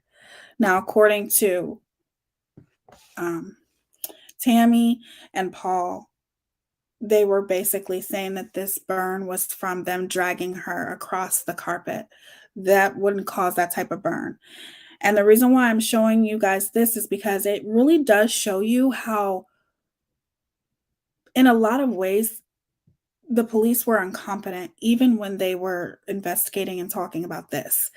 The police literally they could have done so much more, you guys. And you're going to see, especially in part 3, as this story progresses, you're going to see that there are so many things that the police should have done, but they just didn't. Like, this definitely does not look like any type of carpet burn. There should have been more questioning when it comes to this burn. But of course, the police didn't. They didn't take the questioning any further. They kind of just let it go. Even the fact that when they came in, here you have Carla washing at 2 a.m. Don't you think that that's a reason to investigate, to do an autopsy? They did nothing. And it's just really sad because, like I said, and a lot of people may not agree with my theory when it comes to Tammy, but this is just how I feel. For one, if you see something like this, okay, even her parents should have questioned that. Even her parents should have said, wait a second, you're telling me that this burn is from dragging her across the carpets? A burn like this doesn't even look like, that does not look like it's from a carpet burn. Come on.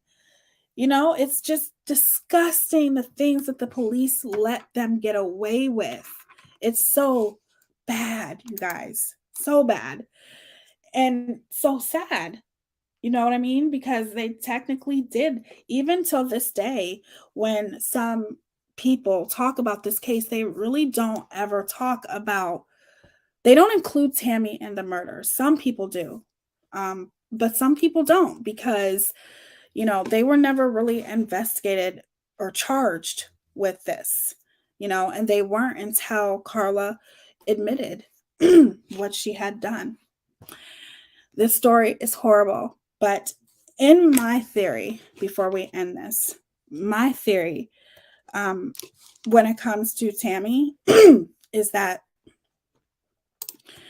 Carla worked for, he put that really far. I didn't do that this time, you guys. He did. Carla worked at a veterinarian. She was there. She knew how to administer halothane. She knew that you really weren't supposed to do it without like the oxygen machine. Like, she knew all of these things. You're holding it. You're not supposed to hold it that close. Like, to even hold that on her face to a point where you're holding it there, it burned her face. In my opinion, I think that Carla Homolka did this on purpose. I think that she was jealous of her baby sister. I think she was always jealous of her baby sister, but she became more jealous of her baby sister. This is all my theory. This is just my theory. I think she became even more jealous of her baby sister. I think there was always a jealousy there, but I think she became more jealous because of Paul. Once Paul came into the picture and she seen the obsession that Paul developed for her baby sister, that her baby sister had something that she could not offer Paul, which was being a virgin. Okay. It was almost as if Paul punished his girlfriends if they were a virgin. Like, they knew they were going to meet him or something. Like, why would you do this to me? How could you do this to me? Like, they cheated on him or something when they didn't even know who he was. And the fact is, and the fact remains, he wasn't a virgin. So who are you to have to beat another woman down because she's not? But in my opinion, I truly feel that this was all from jealousy, and I don't think that it was an accident on Carla's part. I do genuinely believe that it was on Paul's part, and I also genuinely believe that Paul was more upset about losing Tammy than Carla was.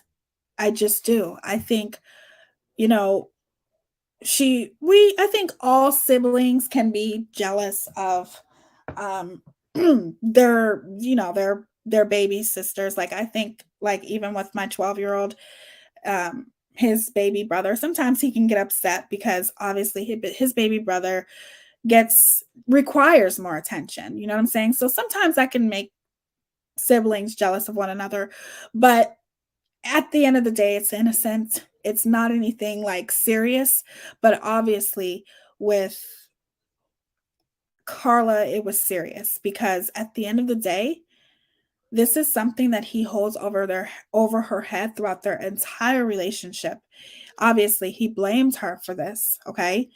And here he is talking about how much he admired Tammy, how much he loved Tammy. For goodness sakes, you guys are going to see when they move into another home, okay? When they decided to get their own place, there's a huge picture of Tammy on the panel of their fireplace, or on top of there, a huge picture, probably one of the most biggest pictures in their house. Paul really was obsessively in love with Tammy, and I don't think Carla could stand that. I think she did this on purpose. I think she killed her own sister on purpose.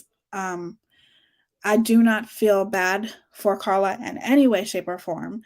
And I just definitely blame the police more than anything when it comes to this, because that could have been the moment where it could have stopped so many other rapes and murders. But it just continued on, and it just got worse. So that's just my opinion. Like, I feel like Carla was obviously very, I don't know. How would you feel, first of all, for any other normal woman? What's the first thing you're going to do? You're going to protect your baby sister, okay? For any other normal woman, the first thing you're going to do is you're going to do whatever to protect your baby sister. If your boyfriend is to come to you and say, "Hey, I'm obsessed with your baby sister. I want her." Blah blah blah blah blah. Well, a normal person, okay, would break up with that person, report that person, do whatever it is that they have to make sure that that person stays away from you and your baby sister. You're going to do whatever you can to protect your baby sister. Okay, that's what older siblings are supposed to do. That's what my big brothers do with me. They're going to try to protect me at all costs. That's just how it is. And then you have someone like Carla, who literally offers up her own sister as a Christmas present, takes her own sister's virginity and offers it to her fiance, her soon to be husband. And you have this man constantly saying, "I'm in love with Tammy. She's so beautiful. She's so this, she's so that." Well, if you were a person who thinks like Carla, wouldn't you want her gone? You have to, and it's impossible to think like that. You know what I'm saying? Like, yeah, I get it. It's impossible. But in the same sense, if you were to just think about it, if a person is constantly telling you, you know, "I'm in love with your sister," and you're a sociopath like she is, you don't give a damn about anything, you're going to make sure that that's the last time. Because look at it like this, okay? Look at it like this. And this is how I look at it, okay? Even if you doubt for a minute that Carla did this on purpose, if Tammy would have lived, and the whole thing that they did where they literally raped her, okay? All those things that they did to her, she would have woke up the next morning completely not even knowing what happened, right? But if Tammy was still alive, if she would have lived through that, what do you think Paul would have continued doing? He would have continued to want the same thing. He would have continued to bother Carla. You never know. He may have ended up, when Tammy got of age, or maybe flirting with her. You never know. You never know what could have happened, because ultimately Tammy did have a little schoolgirl crush on Paul. What if that would have turned into something? And even if it didn't turn into something, things could have gotten way, way more continuance. Like, he would have continued to want to have sex with her after that first time. And what would Carla have done? She already doesn't want to say no to Paul. She already wants to do everything in her power to please him. So wouldn't it just be easier to get your sister out of the picture so you don't have to worry about her no more, and you can just go marry the love of your life and move on with your life, right? And continue to let your significant other, your soon to be husband, rape women and ultimately murder 2 more women. So I personally, and you guys will see later on in the story, I personally think that it definitely, I think Carla had a plan, and she did that all on purpose. She knew exactly what she was doing. And still to this day, even when they interviewed her, and I will show you different interviews on part 3, she says she never held the towel directly on Tammy's face. That's a lie. She did hold it directly on her face. If she didn't, there wouldn't have been a burn. Did she take that towel away long enough for Tammy to breathe? Did she check Tammy's breathing? I just don't think she did, and I think that she did those things purposely. That could have been avoided, okay? Especially her ultimately passing away. That could have been avoided. The whole thing could have been avoided, to be honest with you, if her parents just would have paid attention. But regardless, I just think that that is the epitome of evil, to take your own sister and pretty much offer her to your demented, disgusting devil of a fiance. It was like she was so desperate to be with this man. She was so in love with this man that she would have done anything. But is it really him persuading her? Is it? Or is this something that she's just wanted all along? And she waited for the right man like Paul to fulfill her fantasies. We already know some of the sick things that that Carla said when she was younger, right? We already know some of those sick things. So, in the same sense, I personally think that, rest in peace to Tammy Homolka. She deserves so much better. She deserves so much more. And it's so sad to know that she died at the hands of her sister, her own flesh and blood, her own sister. And it just breaks my heart. It really, really does. It's very heartbreaking. So, thank you guys so much for hanging out with me this entire time. I know this was long, but part 3 won't be as long, but I wanted to get very in depth with the details so you guys would know how horrible this man is, how horrible he is, how horrible she is. It's just disgusting. They're disgusting human fucking beings. Like, are they even human beings at this point? Like, ugh. And her parents forgave Carla for that. I could never. Right. They did. They forgave her for that. They really, really did. It's just, it gets worse, you guys. It does. So, could it be any worse? Like, no. Like, the things that has happened, the things that they have done to, like, she literally raped her own sister. It doesn't get any lower than that. It doesn't get any more desperate than that. Like, it's just absolutely disgusting. Of course, this man was ready to marry her. Of course he was. She's willing to do anything he wants her to do. Why wouldn't you marry her? Of course you're going to.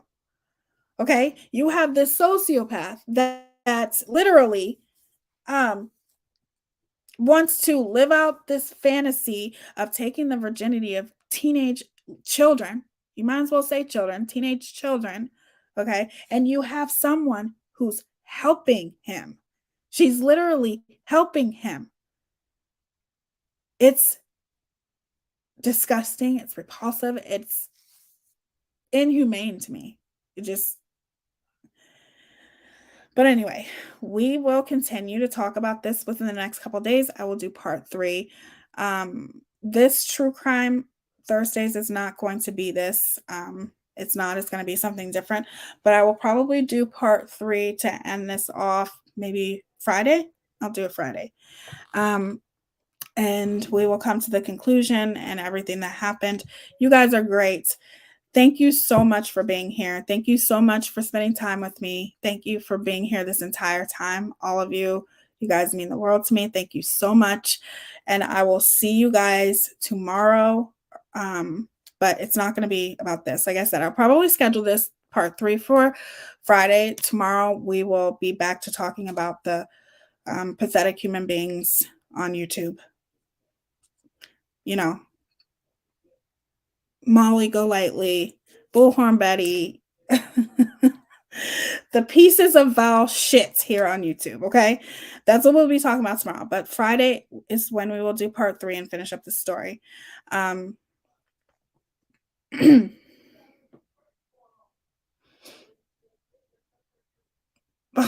What happened? Let me read some comments before I go. Make sure to hit that like button to show love. Thank you so much, Care Bear. Thank you, Tia. I really enjoyed this all. Thank you so much for being here, helping and participating. No boundaries. And she possesses also a very sick mind. And now she has children of her own. Should have never been allowed. Amen. Love Shaq Sarah. You are so right. I'll tune in tomorrow. I'm finally off for a change. That's awesome. Yeah, we're going to be talking about something different tomorrow. Like I said, for part 2, or I'm sorry, for part 3, it will be on Friday. We'll do it on Friday.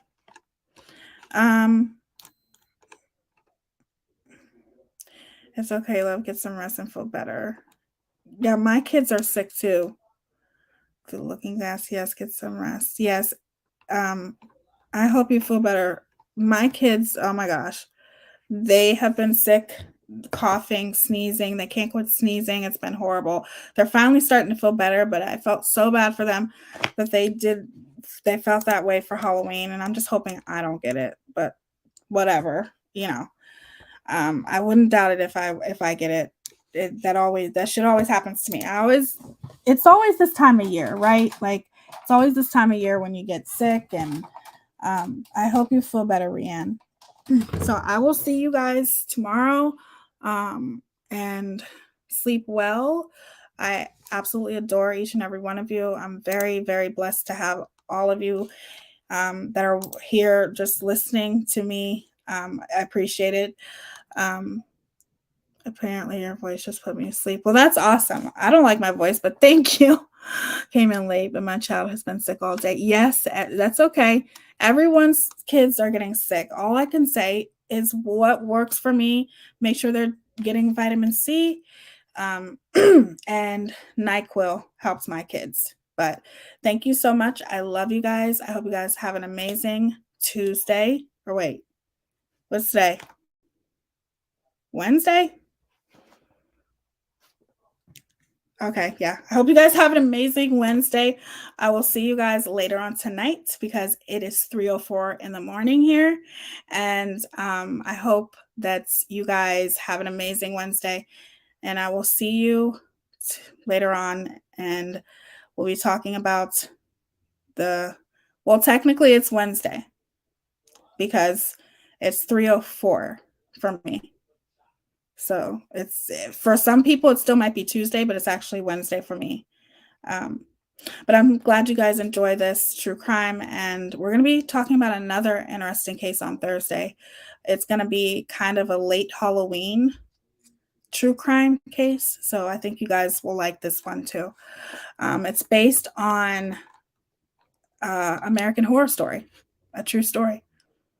So I love you guys. I will see you guys tomorrow. Have an amazing night. Thank you for being here. Thank you for being so patient. And thank you for listening to me. It means the world to me. And you guys rock. Give someone a compliment.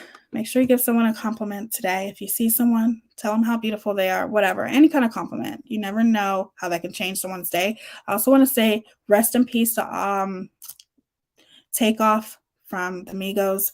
I'm so sick and tired of rappers being killed, and I'm going to do a video about that too. I'm so tired of it.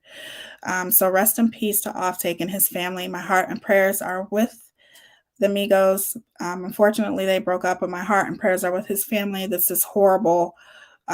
Such talent, and I love the Migos. I love the Migos. But I will see you guys tomorrow. Stay beautiful. Stay blessed. Deuces. Love y'all. Bye. See you guys.